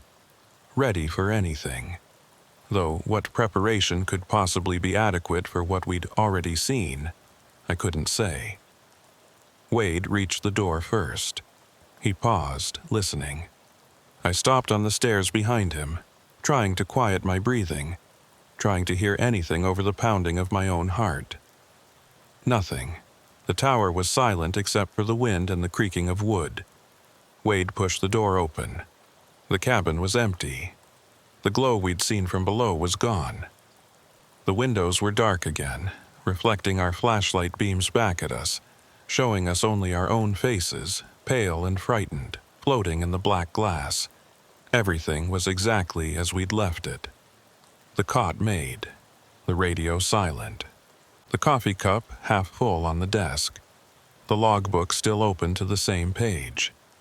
Don't erase the track. I don't understand, I said. There was a light. We both saw it. Wade didn't respond. He was walking slowly around the cabin, checking the corners, looking for anything we might have missed. His movements were deliberate, methodical, but I could see the tension in his shoulders, the way his hand kept drifting toward his weapon. "There's no one here," he finally said. "There's no way anyone could have gotten past us on the stairs. Maybe they went out the window." I walked to the nearest window and looked out. The drop was 40 feet, straight down to the forest floor. No ladder, no rope, no way for someone to descend without killing themselves. The ground below was visible in the faint starlight, the muddy patch clear and unmarked except for those impossible footprints. "Unless they didn't touch the ground," Wade said quietly. I looked at him. "What do you mean?" "The footprints," he said. "They appear from nowhere. They don't connect. It's like whoever's making them can just move without walking, without crossing the space in between. They're just there, and then they're somewhere else, and there's no trace of how they got from one place to the other." "That's not possible," I said. "I know," he replied, "but neither is anything else that's happened tonight." We stood in silence for a moment. The wind gusted outside, rattling the windows, making the whole tower sway. I could hear the stairs creaking below us, the sound of wood under stress, the groaning of a structure that had stood too long against forces it was never designed to withstand. "I think we should leave," I said, "come back in daylight with more people." Wade nodded slowly. "But first, look at this."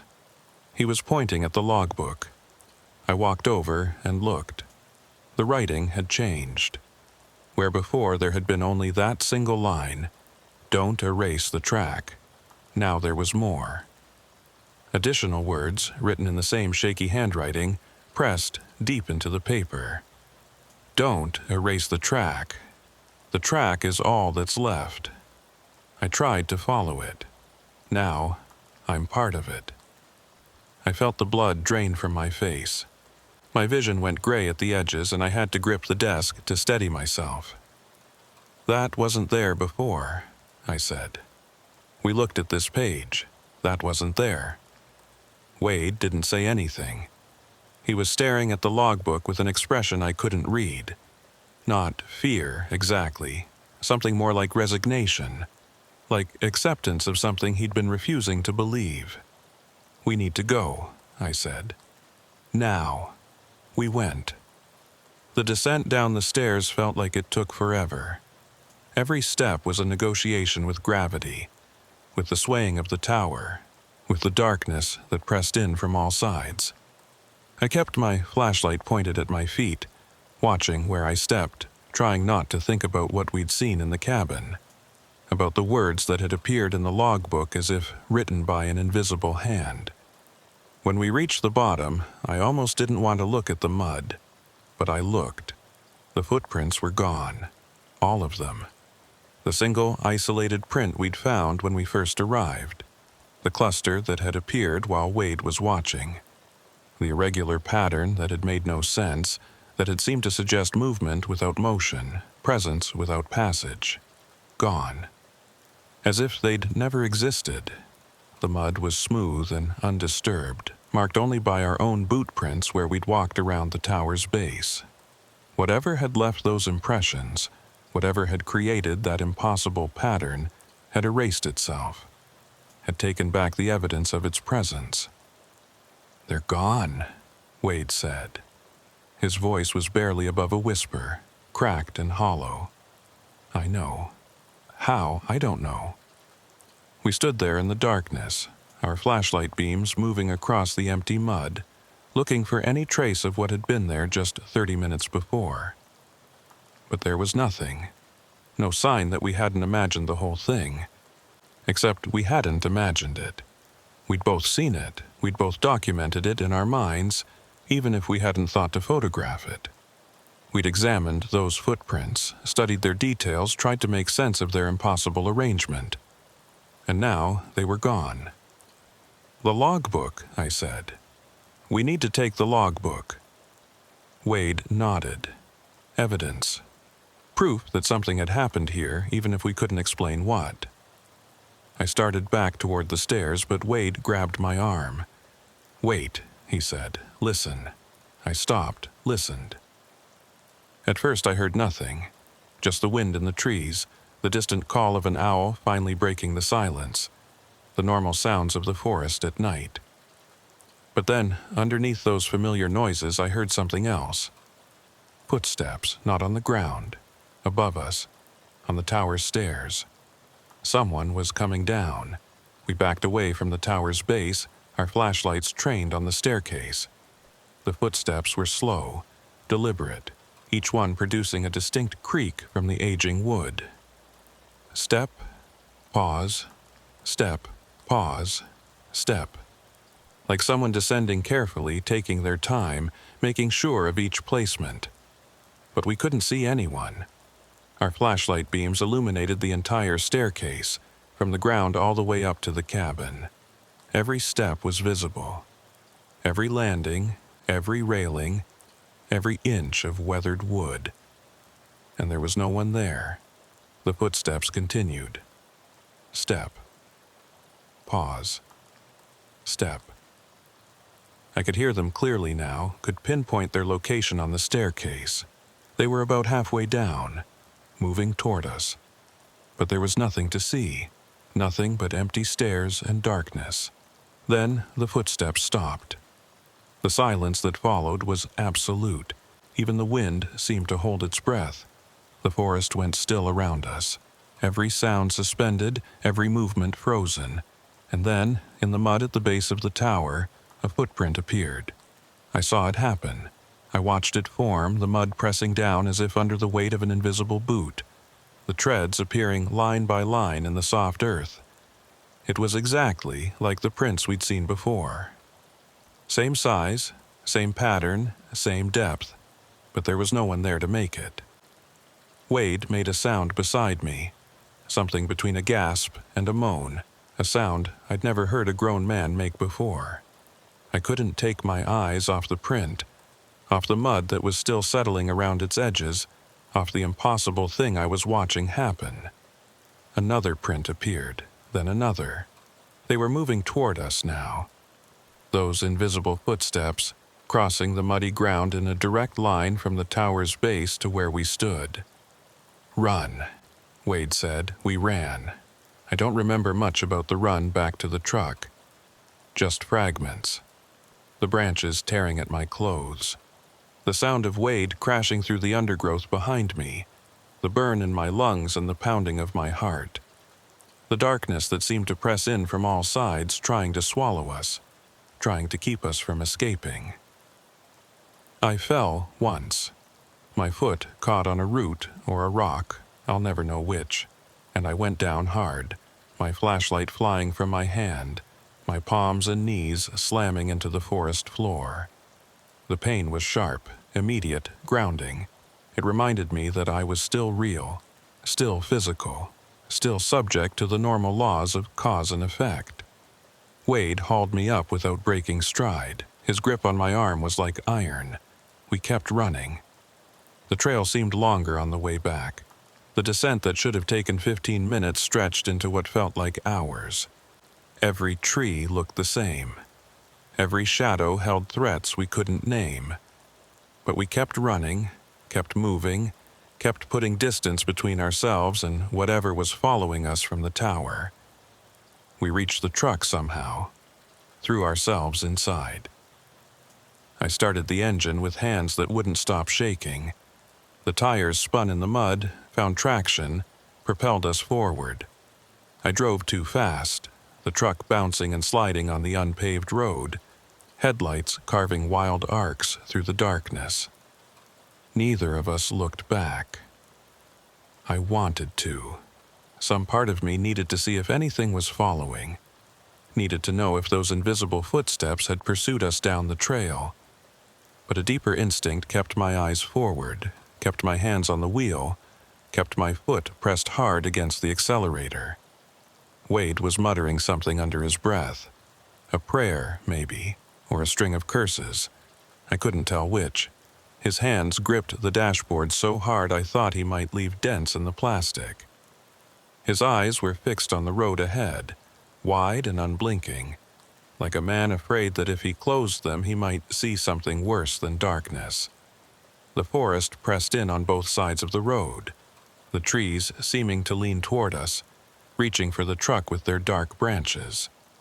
I kept expecting something to step out of the shadows, something tall and thin, something that walked without leaving tracks, something that had followed us from the tower and was now running alongside the truck, keeping pace, waiting for us to slow down. But nothing appeared. The road unwound ahead of us, empty and dark, and we drove through the forest like men fleeing a fire. I watched the rearview mirror. The road behind us was empty. The forest stood dark and silent, revealing nothing. But I kept watching, kept expecting to see something step out of the trees, something that walked without leaving tracks, something that had no face and no form but left footprints anyway. It wasn't until we reached the paved road that I realized I'd been holding my breath. I let it out in a long, shuddering exhale, and beside me, Wade did the same. The tension in the cab didn't break exactly, but it shifted. We were out of the forest now. We were back in the world of streetlights and road signs and other human beings. Whatever we'd seen at Tower 7, it felt farther away now. Less immediate, less real. But it wasn't less real. I knew that even then. Whatever had happened at that tower, whatever had made those footprints and written those words and descended those stairs, it was just as real as the steering wheel in my hands. Just as real as the road beneath our tires. Just as real as the fear that still churned in my stomach like something alive. We didn't speak until we were back on paved road, heading toward the ranger station. Wade's hands were white on the dashboard, his knuckles standing out like bone. His jaw was clenched so tight I could see the muscles jumping. "What was that?" he finally asked. His voice was hoarse, ragged. What the hell was that? I didn't have an answer. I didn't have words for what we'd seen. Footprints appearing from nothing. Stairs creaking under invisible weight. Evidence of presence without any visible presence. "We need to report this," I said. "Report what?" Wade replied. "That we saw footprints appear by themselves? That we heard someone walking downstairs with no one there? They'll think we've lost our minds. Dennis is still missing." That gave him pause. He was quiet for a moment, staring out the windshield at the road unwinding ahead of us, at the headlights cutting through the darkness. "You're right," he finally said. "We need to report Dennis missing. But the rest of it, I don't know. I don't know how to explain the rest of it. We didn't have to. When we got back to the station and filed our report, we kept it simple. Tower 7 was unmanned. Dennis Kowalski was not present. A search of the immediate area had been inconclusive. We recommended a full search and rescue operation at first light. The questions came later, of course. Where had Dennis gone? Why had he stopped responding to radio calls? What had happened at Tower 7? We told them we didn't know, which was true. We told them we'd found the tower empty, the lookout missing. Also true. We didn't mention the footprints. Didn't mention the logbook entries that had appeared before our eyes. Didn't mention the invisible presence that had descended those stairs while we watched. Some things you don't put in official reports. Some things you can't. They searched for Dennis Kowalski for 3 days. Dogs, helicopters, grid searches covering miles of forest around Tower 7. Every resource the state could muster, every volunteer who showed up to help. They combed that forest inch by inch, looking for any sign of the missing lookout. I was part of the search teams, walking the same trails I'd run down in terror, looking for a man I suspected they were never going to find. They found nothing. No body, no clothing, no equipment. No trace of human passage except for the trail we'd made during our own search. Dennis Kowalski had simply vanished, as if he'd never existed, as if he'd been erased from the world as completely as those footprints had been erased from the mud. The official conclusion was that he'd left the tower for unknown reasons and become lost in the forest. It happened sometimes. People got disoriented, made bad decisions, wandered away from safety instead of toward it. The forest was unforgiving. The terrain was treacherous. A man could fall into a ravine or get trapped in a thicket and die within shouting distance of searchers who never heard him. That's what the report said. That's what everyone chose to believe. I didn't believe it. I went back to Tower 7 3 days after the search was called off. Alone, against regulations, against every instinct telling me to leave it alone, to move on, to forget what I'd seen. I told myself I was looking for closure. Told myself I needed to see the place in daylight to convince myself it was just an ordinary tower in an ordinary forest. I had to know. I had to understand. The tower looked different in daylight. Smaller somehow, less threatening. The wood was gray and weathered, the windows grimy, the whole structure having an air of abandonment that seemed entirely natural. This was just an old fire lookout, past its prime, slowly returning to the forest that surrounded it. The mud at the base had dried. There were no footprints, no traces of what had happened that night. Just cracked earth and dead leaves and the ordinary detritus of the forest. I climbed the stairs. They didn't creak the way they had at night. Or maybe they did, and I just didn't notice it the same way. Everything feels different in daylight. Less ominous. Less laden with meaning. The cabin was exactly as we'd left it. The cot made. The radio silent. The coffee cup still sitting on the desk. Its contents evaporated now, leaving only a dark residue at the bottom. The logbook was still there. I opened it with hands that trembled slightly despite my best efforts to control them, flipped to the last page with writing. It was blank. The words were gone. Don't erase the track. The track is all that's left. I tried to follow it. Now I'm part of it. All of it gone. The page was clean, unmarked, as if nothing had ever been written there. I felt something cold settle in my chest. The evidence was disappearing. The proof of what had happened was being erased, line by line, print by print, until nothing remained but memory. I took the logbook anyway, stuffed it into my pack and descended the stairs and walked back to my truck without looking back. I still have it. It's in a box in my closet, along with my old uniform and my badge and all the other artifacts of a career I ended 6 months after that night. The pages are still blank. Whatever was written there, whatever truth Dennis Kowalski had tried to leave behind is gone now. Erased, as if it had never existed. But I remember. Wade and I never talked about it again. Not directly. We worked together for a few more months after that night, but there was a distance between us now, a space that neither of us knew how to bridge. We'd shared something that couldn't be explained, couldn't be processed, couldn't be integrated into any normal understanding of how the world worked. We still did our jobs, still patrolled the forests, still responded to calls, still performed the duties we'd sworn to perform. But something had changed. We looked at the trees differently now, listened to the silence differently, watched for footprints that shouldn't be there. He retired 6 months before I did. Moved to Florida, I heard, bought a house near the beach, as far from forests as he could get. We exchanged a few emails in the years after, but they were superficial, careful, never touching on the thing that bound us together and kept us apart. I've spent a lot of time thinking about what happened at Tower 7, trying to make sense of it, trying to find an explanation that fits within the boundaries of the rational world. The best I've come up with isn't really an explanation at all. It's more of a theory, a way of thinking about it that doesn't make it any less strange but at least gives it a framework. I think Dennis Kowalski found something out there.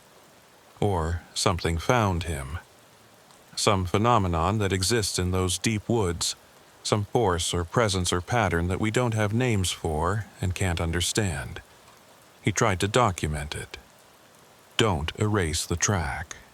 He was trying to preserve evidence, to leave a record, to make sure that whatever he'd discovered wouldn't be lost. But it didn't work. The evidence erased itself.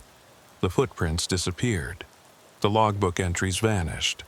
Whatever exists out there, it doesn't want to be documented. It doesn't want to be known.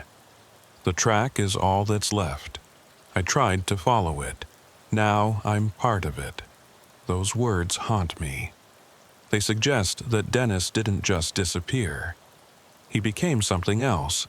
He joined whatever was making those footprints, whatever was descending those stairs, whatever exists in those woods beyond the reach of flashlight beams and radio signals. Is he still out there? Is he still part of that pattern, that track, that invisible presence that moves through the forest without leaving lasting traces? I don't know. I can't know. Some questions don't have answers, at least not answers that human minds can comprehend. But I remember what it felt like, standing at the base of that tower, watching footprints appear in the mud from nothing. I remember the absolute certainty that something was there, something real and present and utterly beyond my understanding. And I remember the words on that logbook page.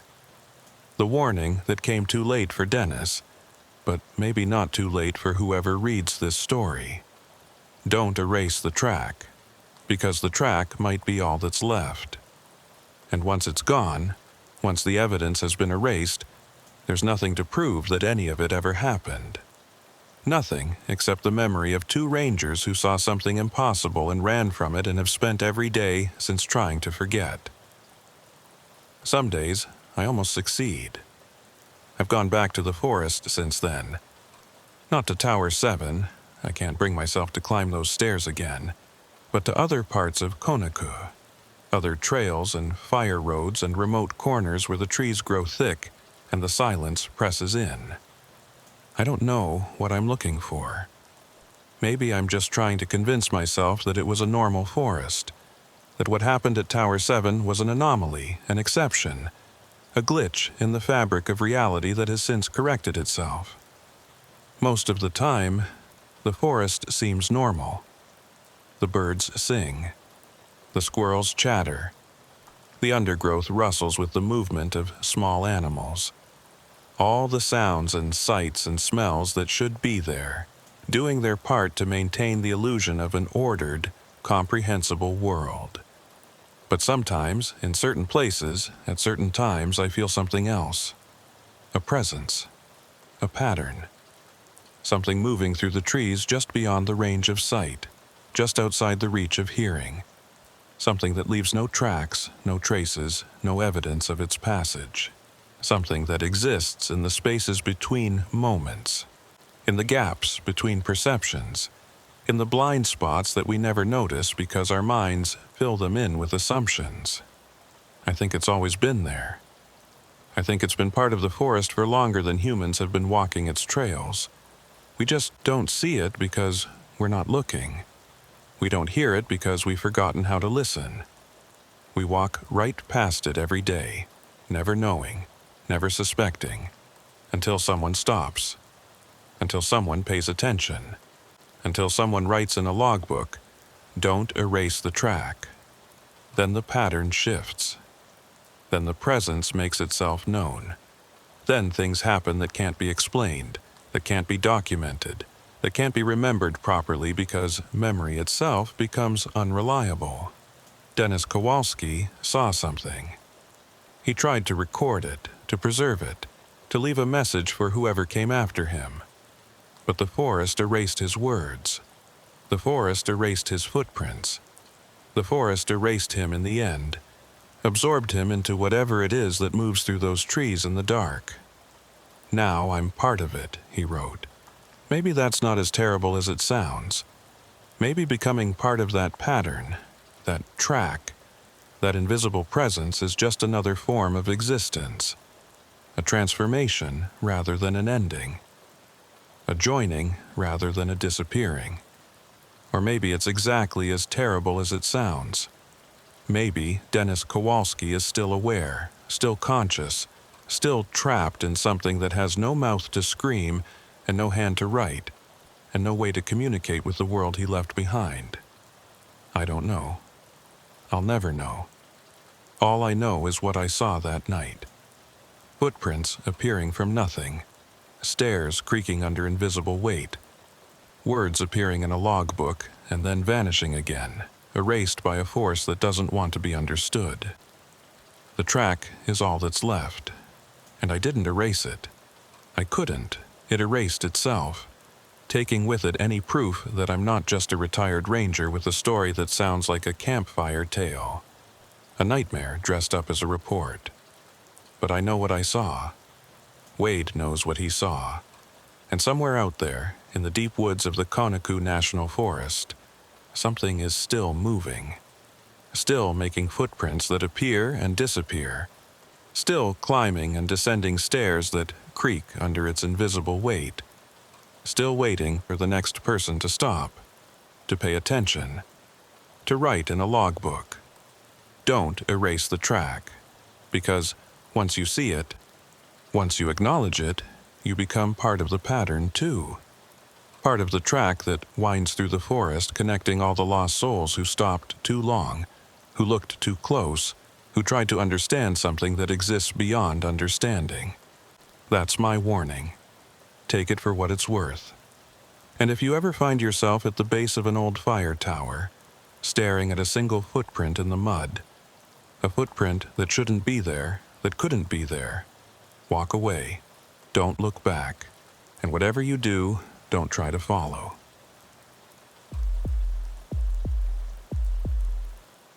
I am Ben Tucker Lane, and I spent most of the past 8 years working as a forest ranger in Conacook National Forest in southern Alabama. The incident I will recount took place toward the end of my 6th year there, in October, when the humidity clung to your body like damp clothing. Yet the nights began to carry the first hints of autumn breezes. I've heard many such stories.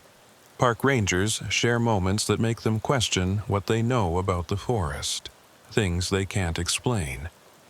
Most of the time, I listen, nodding my head because I recognize pieces of my own experiences.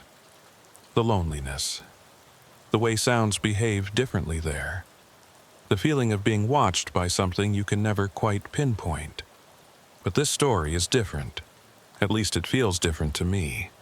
Because what happened on the Conacook Trail that October wasn't about what I saw. It was about what stopped making sense. It was about distance and direction and the fundamental trust we place in our own perception of space.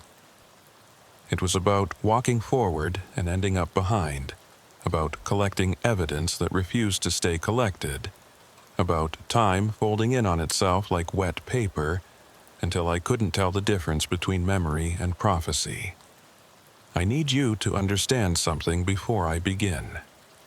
I know these woods. I've walked every marked trail and most of the unmarked ones.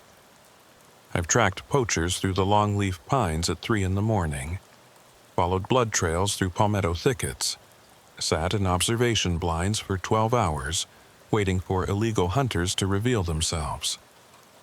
I've found lost hikers, recovered bodies, and spent more nights alone in that forest than I can count. I've learned to read the land the way other people read books, to sense changes in terrain and atmosphere the way a sailor senses changes in the wind. I'm not someone who gets turned around. That's what makes this so hard to talk about.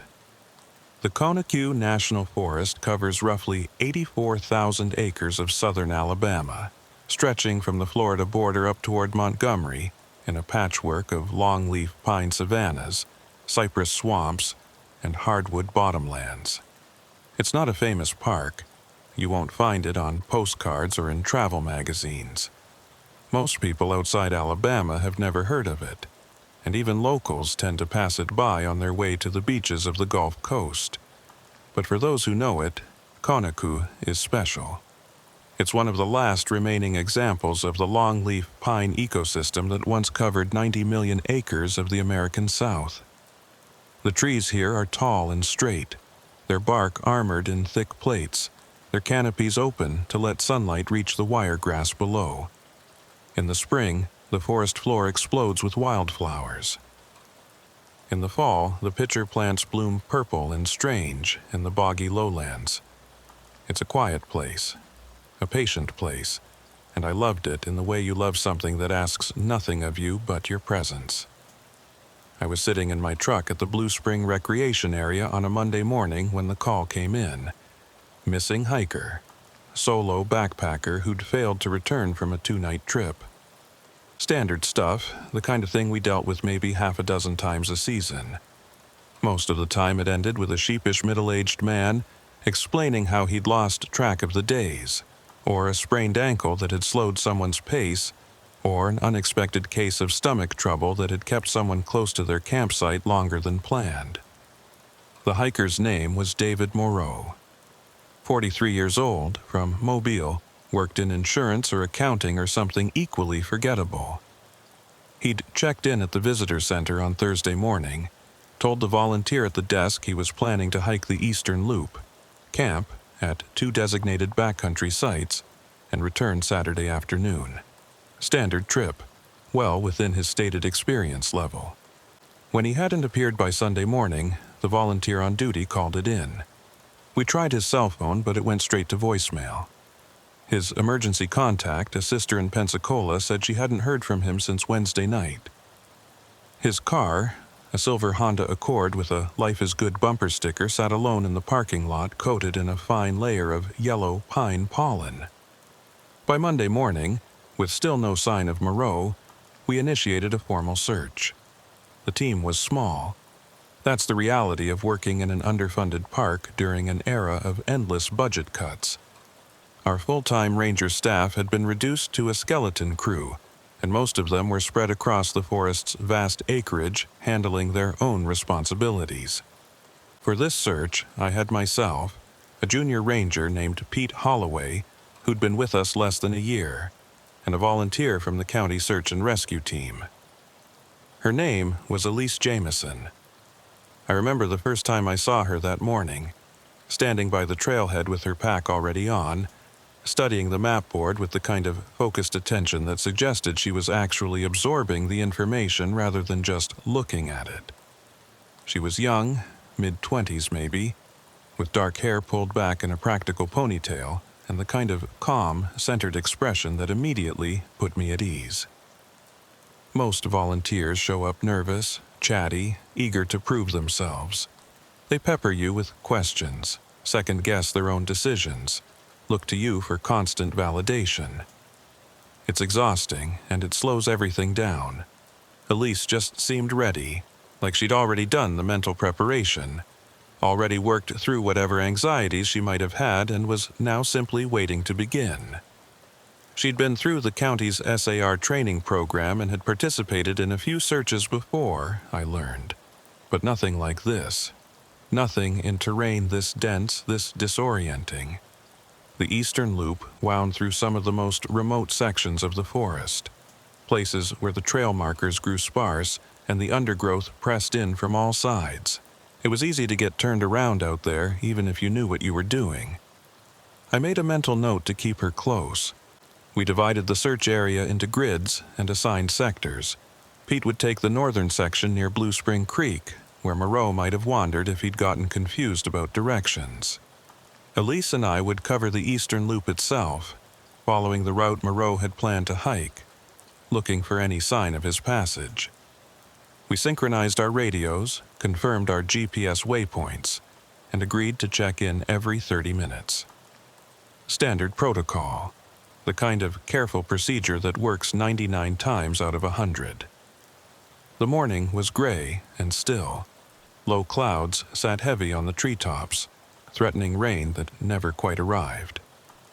No wind. The longleaf pines stood motionless, their needles forming a thick carpet that muffled our footsteps. I've always found the Conecuh Forest beautiful in an understated way. It doesn't have the dramatic vistas of the Rockies or the ancient majesty of the redwoods. It's quieter than that, more patient. The kind of place that doesn't demand your attention but slowly, steadily claims it anyway. The kind of place that keeps its secrets until it's ready to share them. We'd been walking for maybe an hour when I noticed the first odd thing. It was small, easy to dismiss. I had my GPS unit out, tracking our progress along the trail, and I glanced down to check our position.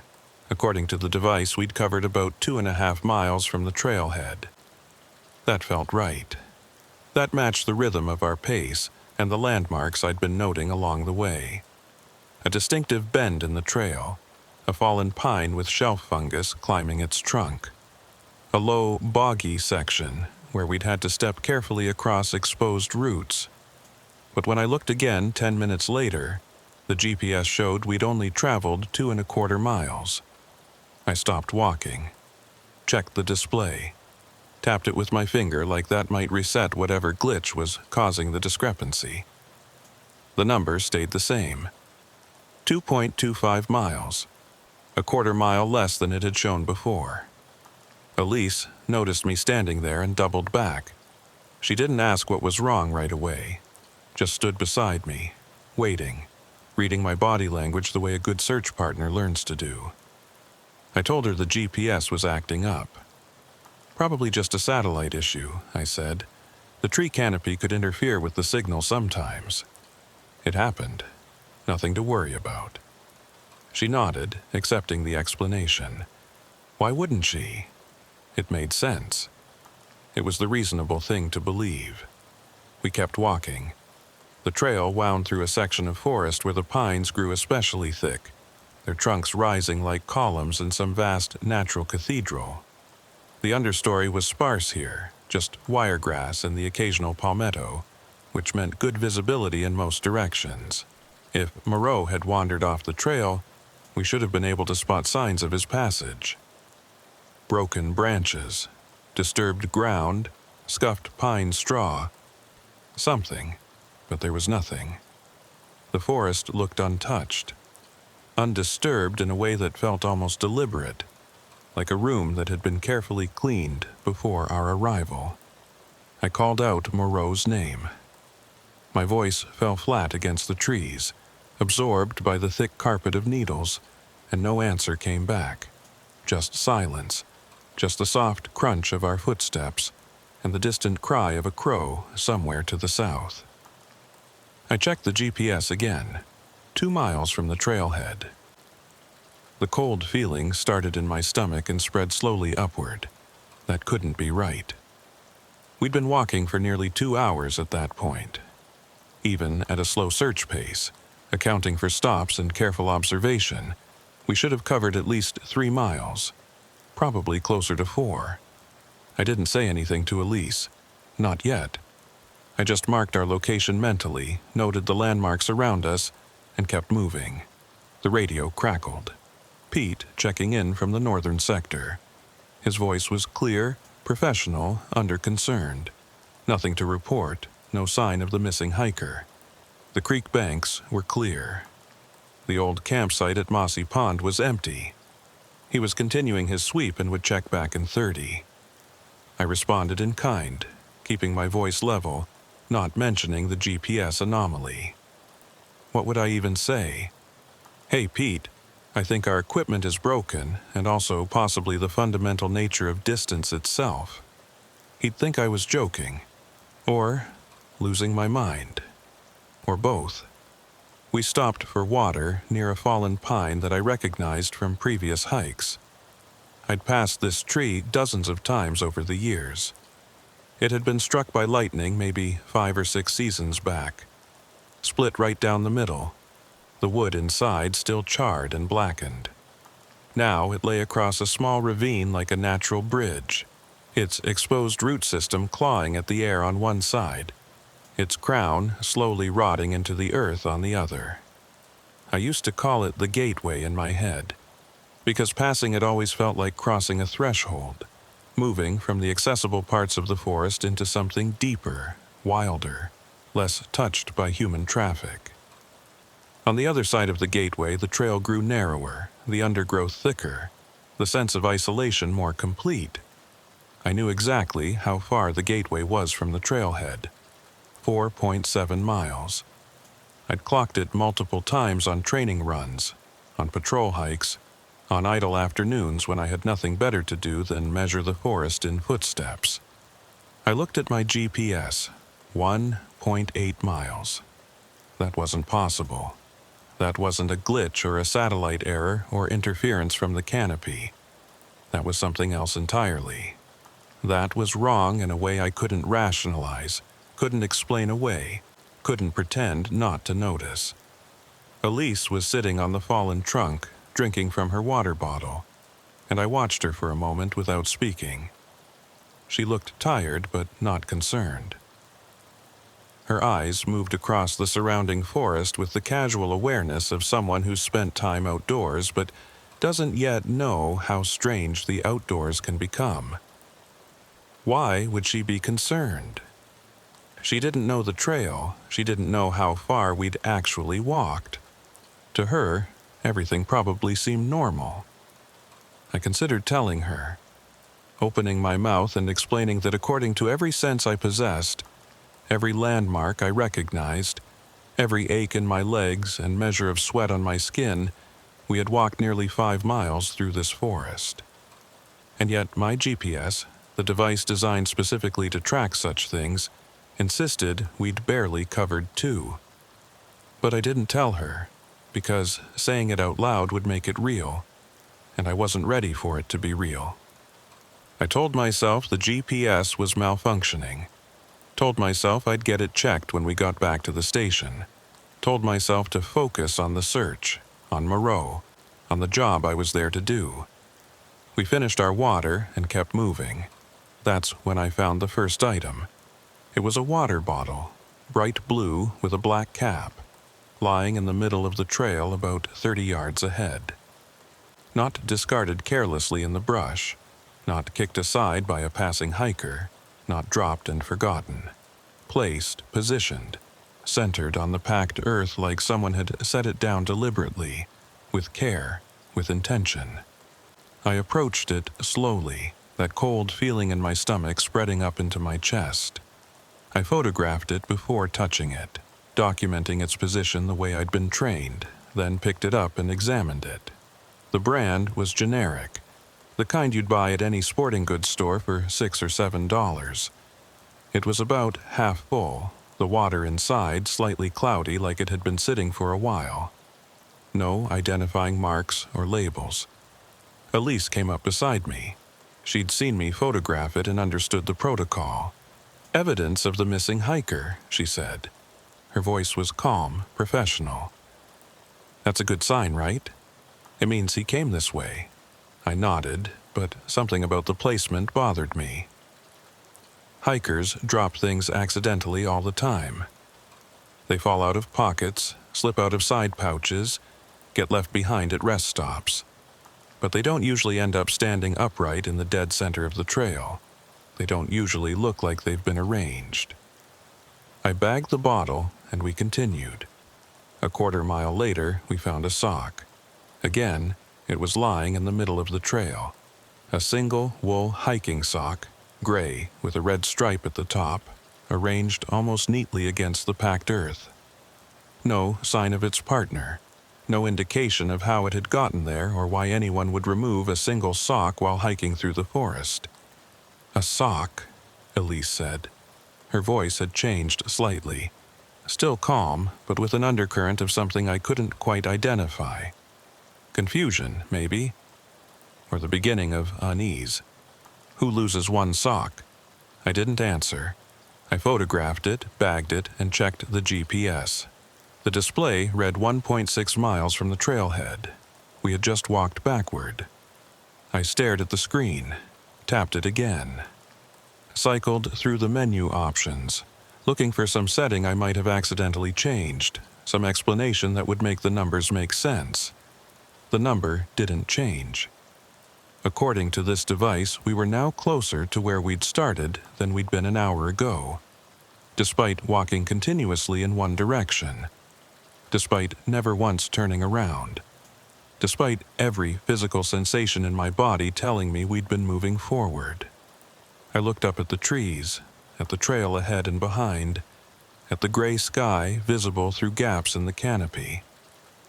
Everything looked normal. The pines stood tall and straight. The wiregrass rippled slightly in a breeze I couldn't feel. A mockingbird called from somewhere to my left, its song loud and complicated in the stillness. Everything looked exactly as it should. There were no unusual sounds, no strange sights, nothing to suggest that the fabric of reality had quietly torn itself apart around us. But the numbers didn't lie. Or rather, they did lie. They lied in a way that made my head hurt if I thought about it too hard. Tucker? Elise was watching me now. Her dark eyes searched my face with an intensity that suggested she'd picked up on my unease. Are you okay? I told her I was fine. I told her the GPS was definitely malfunctioning and that we'd have to navigate by landmarks from here on out. She accepted this. She didn't have any reason not to. She trusted me. I was the experienced ranger. I was the one who knew the forest. I didn't deserve that trust. Not anymore. We kept walking.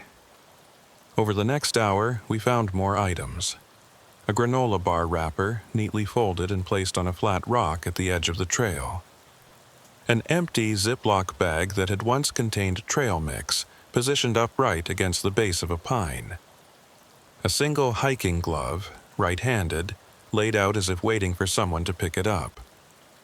A baseball cap with a faded logo I didn't recognize, sitting crown down in the exact center of the path. All of them were arranged the same way, centered on the trail, placed rather than dropped. A breadcrumb path of belongings leading us deeper into the forest. Or not deeper.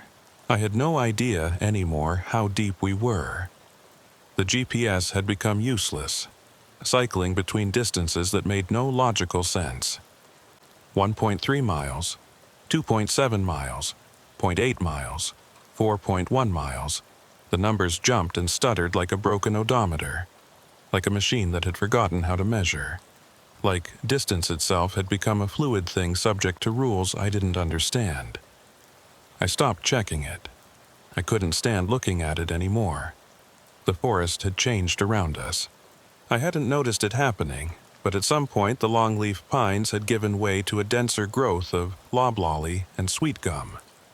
The understory had thickened too, palmetto fronds pressing in from both sides of the trail until we were walking through a narrow green corridor that seemed to close behind us as we passed. I didn't recognize this section of forest. That was impossible. I'd worked here for 6 years. I knew every trail, every landmark, every subtle variation in the terrain. I knew where the ground went boggy in the rainy season, where the old-growth pines gave way to second growth, where the deer trails intersected the human paths.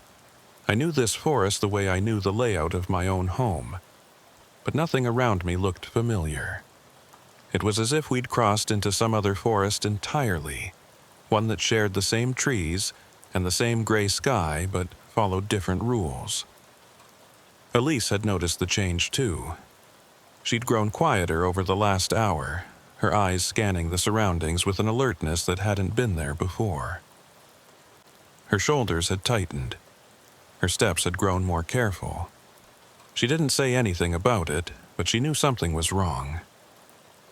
You don't need a malfunctioning GPS to sense when you're lost. You feel it in your bones, in the way the familiar becomes strange, in the way the comfortable becomes threatening. And we were lost. I knew it with a certainty that sat like a stone in my gut. Despite following the trail, despite never once deviating from the marked path, we had somehow wandered into a part of the Conacu forest I had never seen before. The radio crackled, Pete's voice, distant and distorted by static. I caught fragments of words but couldn't make out the message, something about the creek, something about finding, something that might have been my name. I tried to respond, pressing the transmit button and speaking clearly into the receiver. "Pete, this is Tucker. Repeat your last, I didn't copy." There was no indication that he heard me. Just more static, rising and falling like breath, like the forest itself was exhaling into the radio waves. I tried again. "Pete, this is Tucker. Do you copy? Respond." Static. I looked at my watch. It was nearly 3 in the afternoon. We'd been walking for almost 6 hours.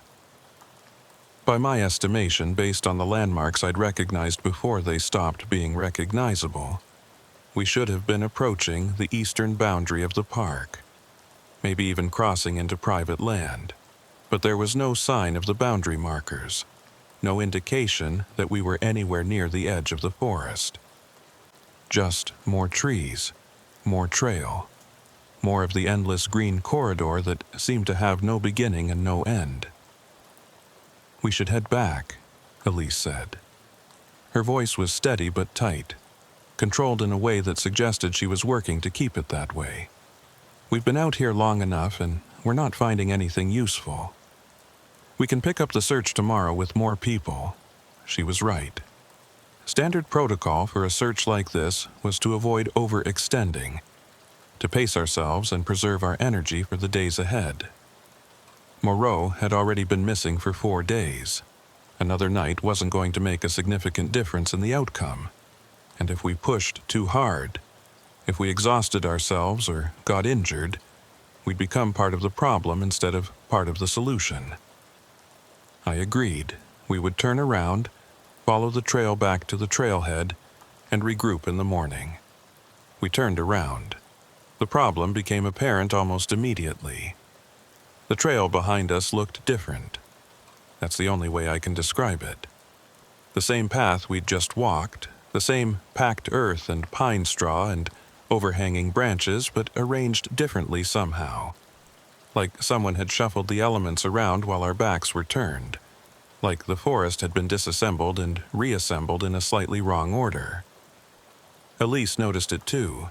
She stopped after maybe 50 yards, looking around with an expression that mirrored my own confusion. "Didn't we pass a big dead oak back there?" she asked. "With the hollow trunk?" I remembered the tree she was talking about. We'd passed it maybe 20 minutes earlier, or what felt like 20 minutes. A massive, dead oak with a cavity in its base large enough to shelter a crouching person. I'd made a mental note of it as a potential spot to check for Moreau, somewhere a lost hiker might have taken refuge from rain or sun. But there was no oak behind us now, no hollow trunk, no dead branches reaching up like skeletal fingers, just more pine and sweet gum, indistinguishable from every other section of forest we'd walked through. "Maybe we just haven't gotten to it yet," I said. "Maybe it's farther back than we thought." Elise didn't respond, but I could tell she didn't believe me. I didn't believe me either. The words felt hollow in my mouth, a desperate attempt to impose logic on something that had left logic behind. We kept walking. The items continued to appear, but now they were in different positions than we'd found them before. The baseball cap that had been lying on the trail was now hanging from a low branch, suspended by its adjustable strap as if someone had carefully placed it there. The hiking glove was wedged between 2 rocks instead of sitting in the open. The sock had moved from the center of the path to its edge, half hidden beneath a palmetto frond. I photographed each one again, documenting the changes, trying to maintain some grip on procedure even as a procedure stopped making any kind of sense. Elise watched me do it but didn't comment. There was nothing to say. We were both thinking the same thing, both wrestling with the same impossible conclusion. Something was moving these things. Something was rearranging the evidence.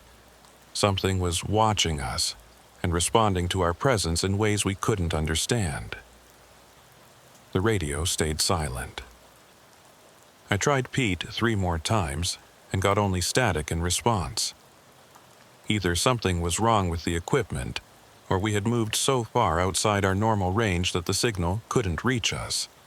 Neither explanation was comforting. At some point, I became aware of the silence, not the absence of human noise, though that was there too. This was a deeper silence, a more complete one. The forest had gone quiet around us in a way I'd never experienced before, in a way I hadn't thought possible in a healthy ecosystem. No bird calls, no insect buzz, no rustle of small animals in the undergrowth, no squirrels chattering in the branches, no woodpeckers drumming on distant trees, no frog songs from the low, wet places. Nothing, just our footsteps and our breathing and the soft, oppressive weight of absolute quiet. I'd been in quiet forests before. Early mornings in winter when the cold kept everything still. The hushed moment before a storm when the barometric pressure dropped and the animals went to ground. But this was different. This wasn't natural stillness. This was absence. This was the sound of every living thing holding its breath at once. "Do you hear that?" Elise asked. I told her I did, and then, because the honesty felt necessary, "I hear that we're not hearing anything." She nodded. Her face had gone pale beneath her tan, and I noticed her hand had drifted to the strap of her pack, gripping it tightly. "What does that mean?" I told her I didn't know. "Animals go quiet for predators," I said. "Bears, cougars, things that make them nervous." "But there are no bears in Conaca," she said. "Are there? There weren't supposed to be." The forest was home to deer and turkeys, and the occasional coyote, but nothing large enough to command this kind of stillness. No apex predators. No animals that would cause every bird within earshot to fall silent. Unless they'd gone silent for something else. Something I didn't have a name for. Something that existed outside the categories I'd learned, the taxonomies I'd been trained in. We walked faster after that. Not running, not yet, but moving with an urgency we hadn't felt before.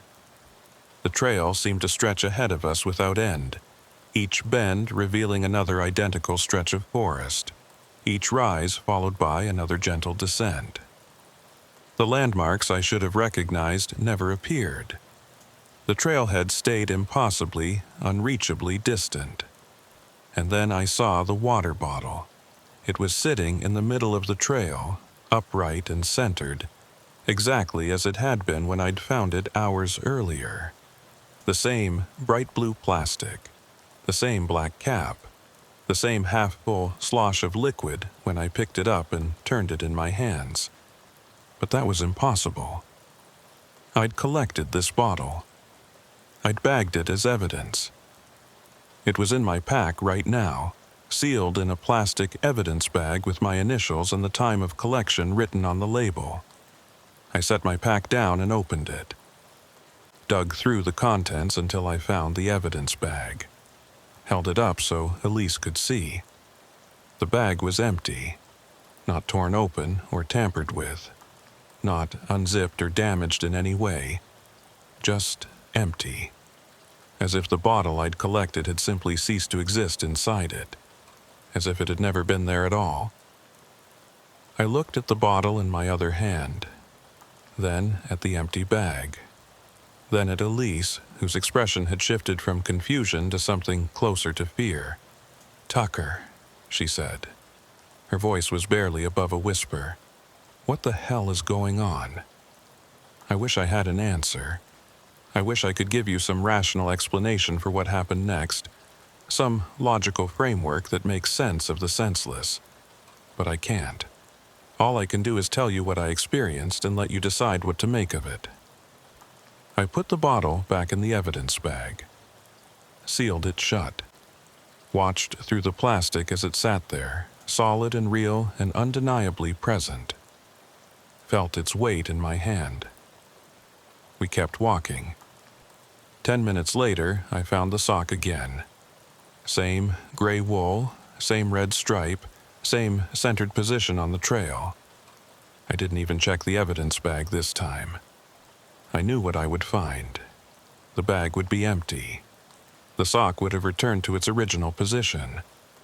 Whatever force was at work here, it wasn't interested in letting me collect evidence. It wasn't interested in letting me bring anything back. Elise had stopped talking. She walked beside me in silence, her eyes fixed ahead, her breathing shallow and quick. I didn't try to comfort her. I didn't have any comfort to offer. The words that might have helped, "We're going to be fine. There's a logical explanation. We just need to stay calm," felt like lies, and I couldn't bring myself to speak them. The trail began to look familiar again, but in a way that brought no relief. I started recognizing sections we'd already walked. A distinctive bend where the path curved around a massive pine, its trunk scarred by lightning. A boggy stretch where we'd had to pick our way across exposed roots. A clearing where a shaft of gray light penetrated the canopy and illuminated a circle of wiregrass. We were walking in circles. Despite moving in a straight line, never deviating, never turning around, we were somehow covering the same ground over and over. I checked my GPS one more time, though I knew it wouldn't help. The screen showed our position as a single, blinking dot that refused to move.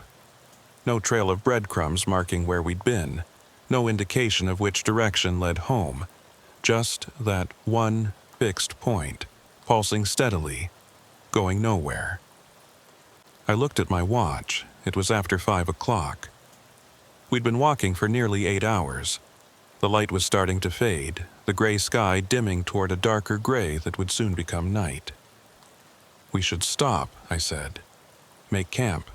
Try again in the morning." Elise looked at me like I'd suggested we lay down and die. "We can't stop," she said. Her voice had an edge to it now, a brittleness that suggested she was barely holding herself together. "We have to keep moving. We have to get out." I understood her panic. I felt it too, pressing against my chest like a physical weight, making it hard to breathe, hard to think. But I also knew that walking through unfamiliar forest in the dark was a recipe for disaster. Twisted ankles, falls, getting even more hopelessly turned around than we already were. "If we keep walking, we'll hurt ourselves," I said. "Or worse, we have shelter, we have water, we have food. The best thing we can do right now is rest and get our bearings when the light comes back." She didn't argue. Maybe she saw the logic, or maybe she was just too exhausted to fight. We found a small clearing off the trail where the ground was relatively dry and the trees provided some shelter from the elements. I set up a simple camp while Elise sat with her back against a pine trunk, staring at nothing, her hands wrapped around her knees like she was trying to hold herself together. I tried the radio again as darkness fell. Static. Just endless static. Like the voice of the forest itself whispering secrets in a language I couldn't understand. I didn't sleep that night. Neither did Elise. We sat in our separate silences, listening to the profound absence of sound that surrounded us, waiting for something we couldn't name. The silence never broke. Nothing moved in the darkness beyond our small circle of camp. The fire I'd built, more for comfort than warmth, crackled softly, the only sound in a world that had forgotten how to make noise. Shadows danced at the edge of the firelight, shapes that might have been trees, or might have been something else, something watching, something waiting. I felt it out there. Whatever it was that had swallowed the birds and the insects and the small rustling creatures. Whatever it was that had bent the trail back on itself and stolen objects from sealed bags. Whatever it was that had turned the familiar forest into a maze with no exit. It was watching us. I don't know how I knew that, I just knew. The way you know when someone's standing behind you in an empty room. The way you know when you're not alone, even when every sense tells you that you should be. We were not alone in that forest. Morning came slowly. The gray sky lightened by degrees until I could see the trees around us clearly again. The silence persisted, that awful vacuum of natural sound. But in the growing light it felt slightly less oppressive, less threatening, less immediate. We ate a quick breakfast from our packs and prepared to move out. I had a plan, or something like one. We would ignore the trail entirely and navigate by compass, heading due west until we hit the road that bordered the forest. It was maybe 7 or 8 miles at most. Even if we moved slowly, even if the forest threw every obstacle it had at us, we should be able to cover that distance in a few hours. The compass pointed west. We started walking. An hour later, according to my watch, we were still walking. The terrain looked the same. The trees looked the same. The undergrowth pressed in just as thickly as before, requiring us to push through rather than walk around. No sign of the road, no indication that we were making any progress at all. 2 hours. 3. The forest didn't change. The compass still pointed west, but west never seemed to arrive. At noon, we stopped to rest. Elise hadn't spoken all morning. She drank water mechanically, ate a protein bar without tasting it, stared at the surrounding trees with the hollow expression of someone who has stopped expecting anything to make sense. I checked my pack to take inventory of our remaining supplies. And that's when I found it. A granola bar wrapper. The same one I'd collected from the trail the day before, sealed in an evidence bag with my handwriting on the label. But inside the bag, along with the wrapper, was something else. Another evidence bag. Smaller. Nested inside the first like a Russian doll. And inside that bag was another granola bar wrapper, identical to the first. I pulled it out, examined it. Same brand, same flavor. Same creases in the foil where it had been folded before being discarded. An exact copy. I reached back into my pack and pulled out the evidence bag containing the water bottle. Still sealed, still labeled. But now, instead of one bottle, there were 2. Identical twins of bright blue plastic nestled together inside the clear plastic bag. I counted all the evidence bags. Every item I'd collected had doubled, and in some cases, the copies had copies. The sock bag contained 4 socks. The glove bag contained 3 gloves. The baseball cap bag held 2 caps, and inside one of the caps was a smaller evidence bag containing another cap. Elise saw me laying out the evidence bags, saw the duplicates, saw the impossible multiplication of objects that should not have been able to duplicate themselves. She started laughing. It wasn't a healthy laugh. There was no humor in it, no joy, no release of tension. It was the sound of something breaking, of a mind reaching the limit of what it could accept and tipping over the edge. A brittle, fractured sound that echoed off the trees and faded into the silence. "It's in the bag," she said, between gasps of laughter. "It's in my bag, too." I watched as she opened her pack and pulled out the Ziploc bag she'd been using to store trail mix. The same bag she'd been snacking from since yesterday morning. The same bag I'd watched her zip and unzip a dozen times. Inside the Ziploc was another Ziploc. Same size, same label, same trail mix filling the interior. She opened it. Inside was another Ziploc, and another, and another. Bags within bags within bags.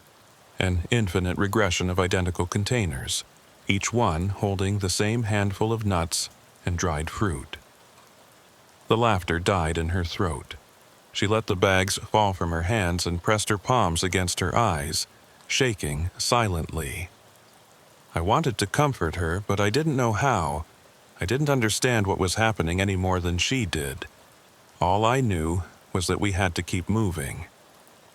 I repacked the evidence bags without examining them further. Whatever was happening to the objects we were carrying, staring at it wasn't going to help. We needed to focus on getting out of the forest. Everything else could wait. We abandoned the compass and returned to the trail. It felt like surrender, but at least the trail was a known variable. Even if it looped and bent and refused to lead us home, it was something to follow. Something to give our walking a sense of purpose. The afternoon passed in a kind of trance. We walked. We found more items. We collected them without comment, knowing they would probably duplicate or vanish or rearrange themselves the moment we looked away. The forest stayed silent. The sky stayed gray. The trail continued without end. It was late afternoon when Elise suddenly stopped. "Look," she said. She was pointing at something ahead of us on the trail. At first, I couldn't see what had caught her attention. Just more packed earth, more pine straw, more of the same endless corridor we'd been walking through since yesterday. Then I saw it. A backpack. It was sitting at the edge of the trail, propped against the base of a pine tree. A large hiking pack, dark green with orange trim, the kind a serious backpacker would use for a multi-day trip. The kind David Moreau might have been carrying. We approached it slowly, carefully. The forest seemed to hold its breath around us, the silence deepening until I could hear the blood pulsing in my ears. The pack was old and weathered, faded in places where the sun had bleached the fabric. One of the straps had been repaired with duct tape. Mildew had begun to creep up from the bottom where it touched the damp ground. It looked like it had been sitting there for years, slowly moldering into the forest floor. But David Moreau had only been missing for 4 days. I knelt beside the pack and opened the main compartment. Inside, I found clothing, food, a water filtration system, a paperback novel with a cracked spine. Standard hiking gear, nothing unusual, except for the evidence bags. They were stuffed in among the other items. Dozens of them. Clear plastic bags with my handwriting on the labels, filled with the objects we'd collected over the course of our search. The water bottle, the sock, the granola wrapper, the glove, all of them present, all of them labeled with my initials and timestamps. But the timestamps were wrong. The dates on the labels ranged from October 7th to October 23rd. We were on October 9th. These bags had been labeled with dates that hadn't happened yet, days that still lay in the future. Elise was reading the labels over my shoulder. Her breath caught when she saw the dates. "That's not possible," she whispered. No, it wasn't possible. Nothing about this was possible. I kept digging through the pack. At the bottom, beneath everything else, I found a journal. A small spiral-bound notebook with a cheap plastic cover, the kind you'd buy at any drugstore for $1 or $2. The pages were filled with handwriting I didn't recognize at first. Then I looked more closely. It was my handwriting. My careful, precise printing, the letters slanting slightly to the right the way they always did. But it wasn't anything I remembered writing. It wasn't anything I'd written yet. I flipped to the first entry, October 7th, first day of the search. GPS acting strange. Trail seems to loop back on itself. Found personal items belonging to missing hiker. Collected as evidence. Elise seems steady. I'm trying to stay calm. My throat tightened as I read. This wasn't David Moreau's journal. This was a record of our search. Written in the past tense, describing events we'd lived through. But written by a version of myself I hadn't become yet. I flipped forward. October 10th, third day in the forest. Supplies running low, radio still not working. Elise becoming increasingly distressed. The silence is constant now. Even our footsteps sound muffled. Found our own evidence bags inside an abandoned pack. Date labels from the future. Can't make sense of it. Trying not to think too hard about what this means. October 12th, 5th day. We've stopped trying to escape. The trail leads everywhere and nowhere. Time doesn't work right here. Found another journal in another pack. Same handwriting as this one, same entries, word for word identical. How many times have I written these words? How many times will I write them again? October 15th. Can't remember how long we've been walking. Elise stopped talking yesterday. Or last week. The days blend together. Found the campsite again. Our campsite. But the fire pit was cold. old, ash scattered and weathered, like no one had been there for months. October 18th. Saw someone on the trail today, far ahead. They were walking the same direction we were. I called out, but they didn't respond. When we got closer, there was no one there. Just more evidence bags, more duplicates, more copies of things that shouldn't exist. October 21st. I understand now. We're not lost in the forest. The forest is lost in us. We brought something here, or it brought us, and now we can't leave because leaving would mean leaving ourselves behind. Does that make sense? Nothing makes sense anymore. October 23rd. Final entry. The journal ended there. The last page was blank except for a single sentence scrawled at the bottom in handwriting that had become shaky and uncertain. How far did we walk on the Konaku Trail? I closed the journal. My hands were trembling. Elise had backed away from the pack. She was staring at me with wide eyes, her face ashen. "Tucker," she said. "That's our search. That's us. Someone wrote about what we're doing right now." I nodded slowly. The implications were crawling through my mind like insects, too numerous and too horrifying to process all at once. Either someone had been here before us, someone who had experienced exactly what we were experiencing right now, or someone would come after us, searching for us the same way we were searching for Moreau. Or, and this was the possibility that made my stomach lurch, we had already been here, already walked this trail, already found this pack and this journal and stood in this exact spot, asking the same questions, and would do so again, and again, and again. Loops within loops, circles within circles, the trail bending back on itself until there was no beginning and no end, just an eternal present moment stretched across an infinite forest. I put the journal in my pack. I don't know why, it felt important somehow. A record of what we'd been through, even if it had been written by a version of ourselves we hadn't become yet. "Let's go," I said to Elise. She didn't move. Go where? I didn't have an answer, so I just started walking. After a moment, I heard her footsteps behind me. The forest swallowed us again. The trail stretched ahead, endless and unchanging. The silence pressed in from all sides, thick and suffocating. But this time, something was different. I heard sound. It was faint at first. So faint I thought I might be imagining it. A rustling in the underbrush somewhere to my left. A soft crunch of leaves, a sound of movement. I stopped walking. Elise stopped too, her hand going to my arm, her fingers gripping tight. The sound came again, closer now. Something was moving through the forest parallel to the trail, matching our pace. I couldn't see anything. The undergrowth was too thick, the shadows too deep. But I could hear it. A steady rhythm of footsteps, slightly out of sync with my own heartbeat. And then I saw them. A figure on the trail ahead of us. Maybe 100 yards away, standing still, facing in our direction. It was too far to make out details, but I could see enough. The shape of a person. A dark silhouette against the gray-green of the forest. Watching us.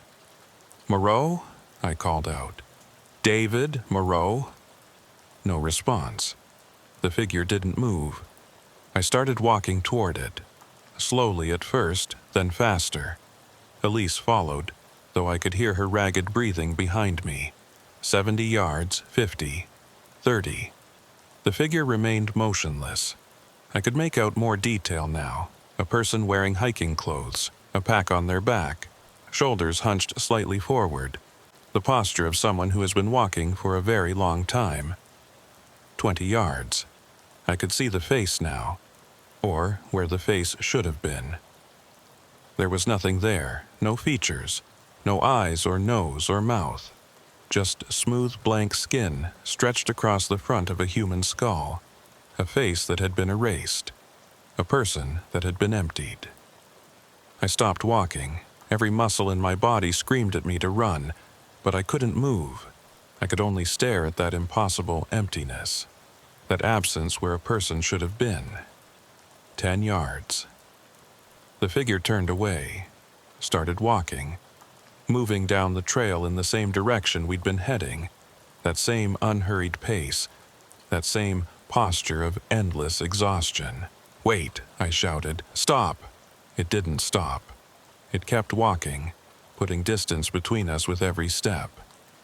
I ran. I don't know why. Every instinct screamed at me to go the other direction, to get as far away from that faceless thing as possible.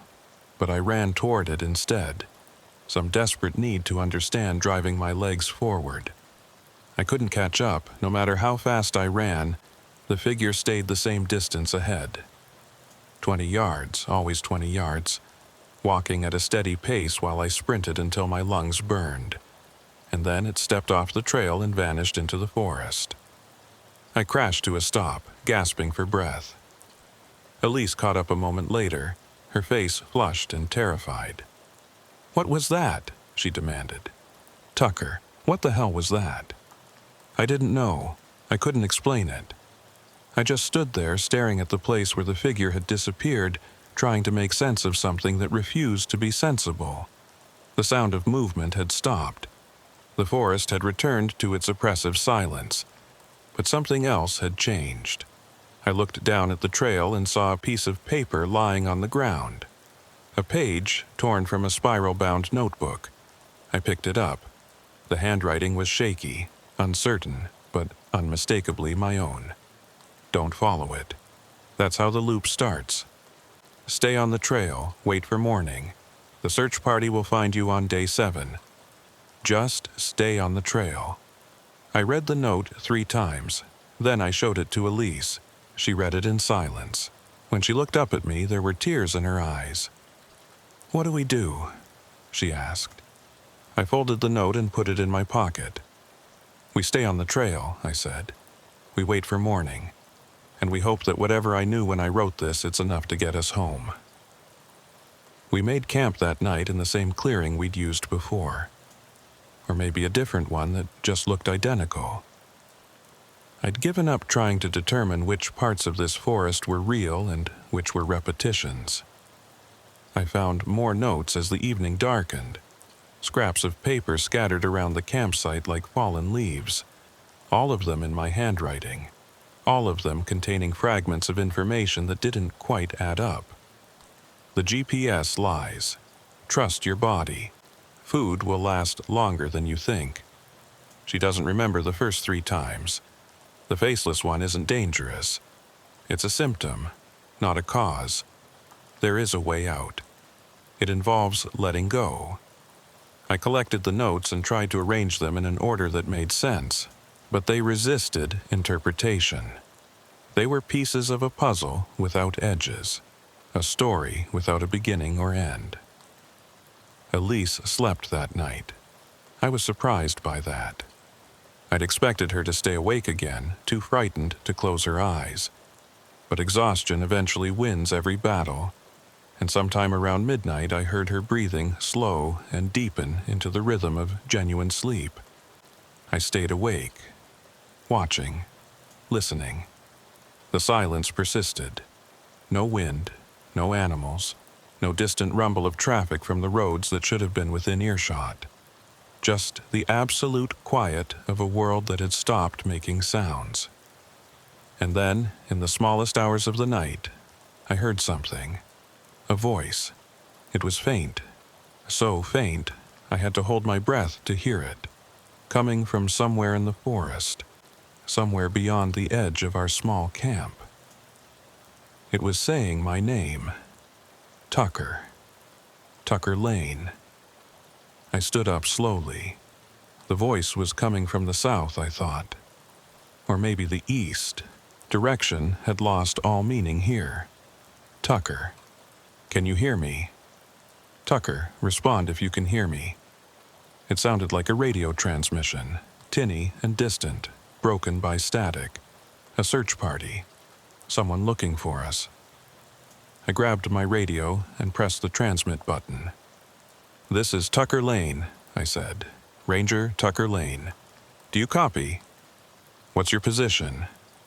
Static, nothing but static. But the voice kept calling, "Tucker.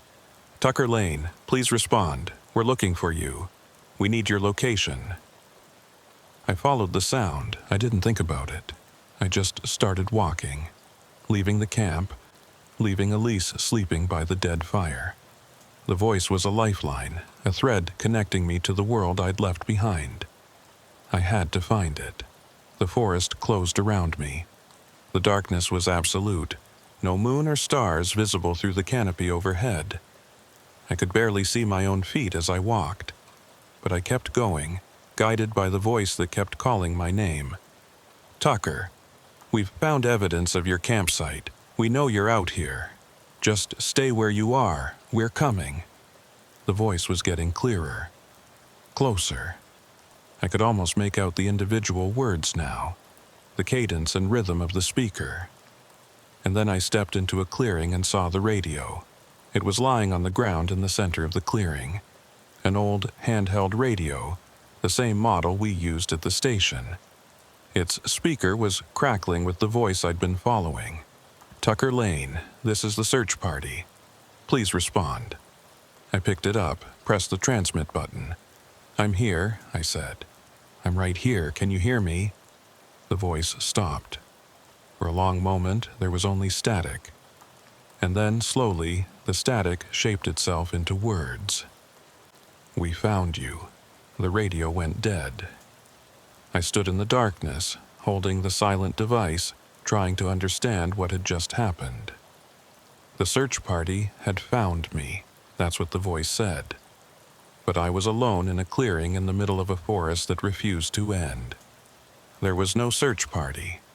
There was nothing but darkness and trees and the terrible weight of silence.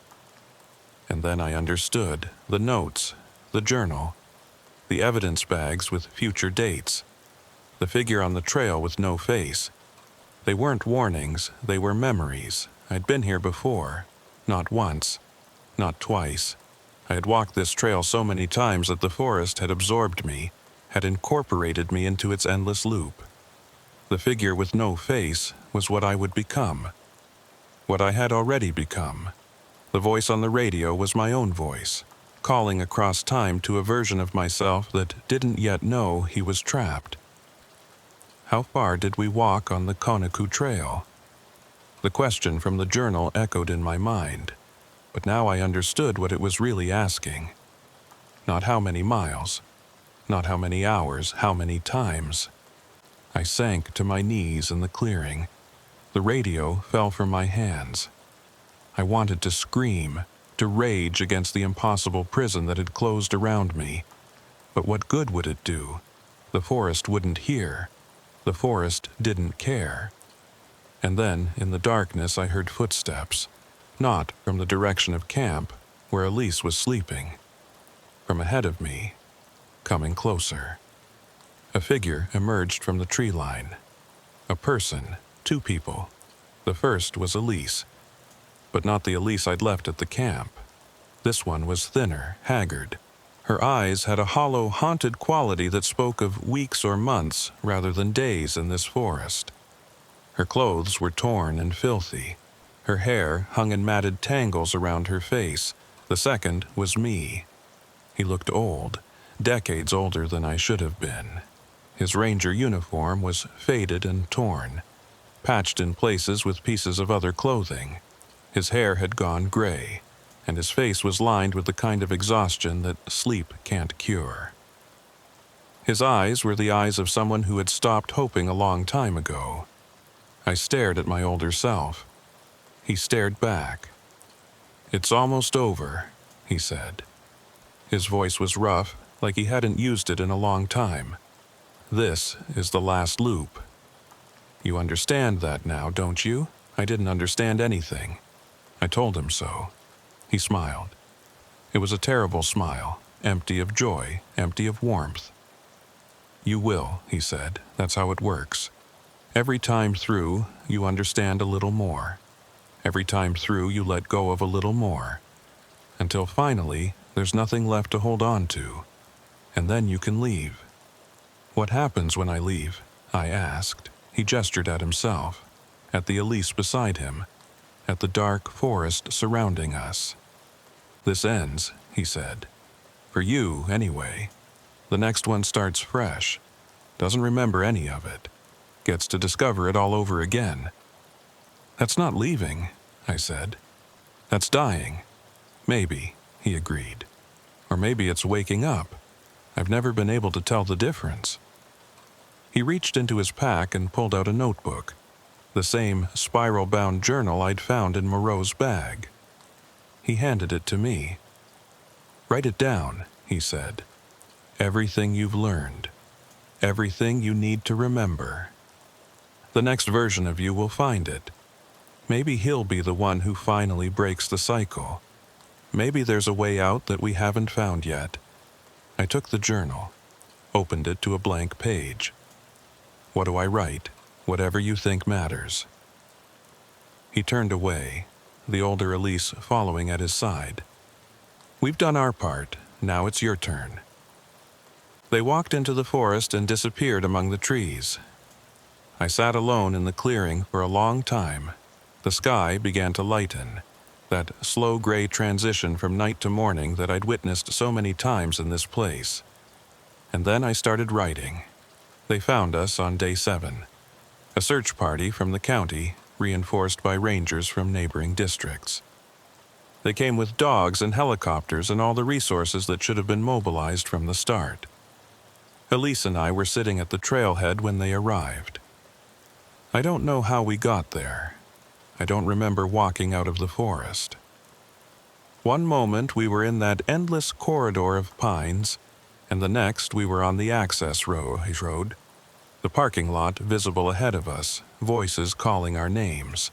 The doctor said we were dehydrated and mildly malnourished, but otherwise unharmed. They said we'd been missing for 6 days. They said they'd found David Moreau's body near the eastern boundary, dead from an apparent heart attack, probably within hours of starting his hike. They said a lot of things. None of them matched what I remembered. I tried to tell them what happened. About the GPS, the items that duplicated themselves, the figure with no face, the notes, the journal. The older version of myself walking away into the darkness. They nodded and made sympathetic sounds and wrote things down in their notebooks. Then they prescribed me medication for anxiety and referred me to a counselor who specialized in trauma. Elise transferred out of the volunteer program the following week. I ran into her once at a gas station in Andalusia, maybe 6 months later. She looked at me like she was seeing a ghost. We didn't speak. There was nothing to say. I stayed on at Conacook for another 2 years. I don't know why. Maybe I was waiting for something. Maybe I thought the forest would give me answers if I was patient enough. But I never went back to the Eastern Trail. I never walked those loops of longleaf pine and loblolly, never approached the area where the map showed Blue Spring Recreation Area. I didn't trust what I might find there. The journal I wrote that last night in the clearing is still in my possession. I've read it hundreds of times looking for clues, looking for meaning.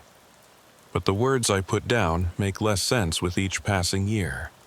They read like fever dreams, like the scattered thoughts of a mind that had come unstuck from reality. How far did we walk on the Conacook Trail? I don't know. I'll never know. Distance stopped meaning anything in that forest. Time folded in on itself like wet paper. The person I was when I went in never fully came back out. I'm medically retired now. That's the official term for it. Unfit for duty due to psychological complications arising from traumatic field exposure. I spend a lot of time listening to stories like this one. Rangers sharing the things that happen to them in the wild places of the world. The things they can't explain. The things that keep them up at night. Most of them are looking for validation. Someone to tell them they're not crazy, that what they experienced was real, that the world contains mysteries we're not equipped to understand. I can't give them that validation. I can't even give it to myself. But I can tell my story. I can put it out there and let someone else carry it for a while. Maybe that's enough. Maybe that's all any of us can do.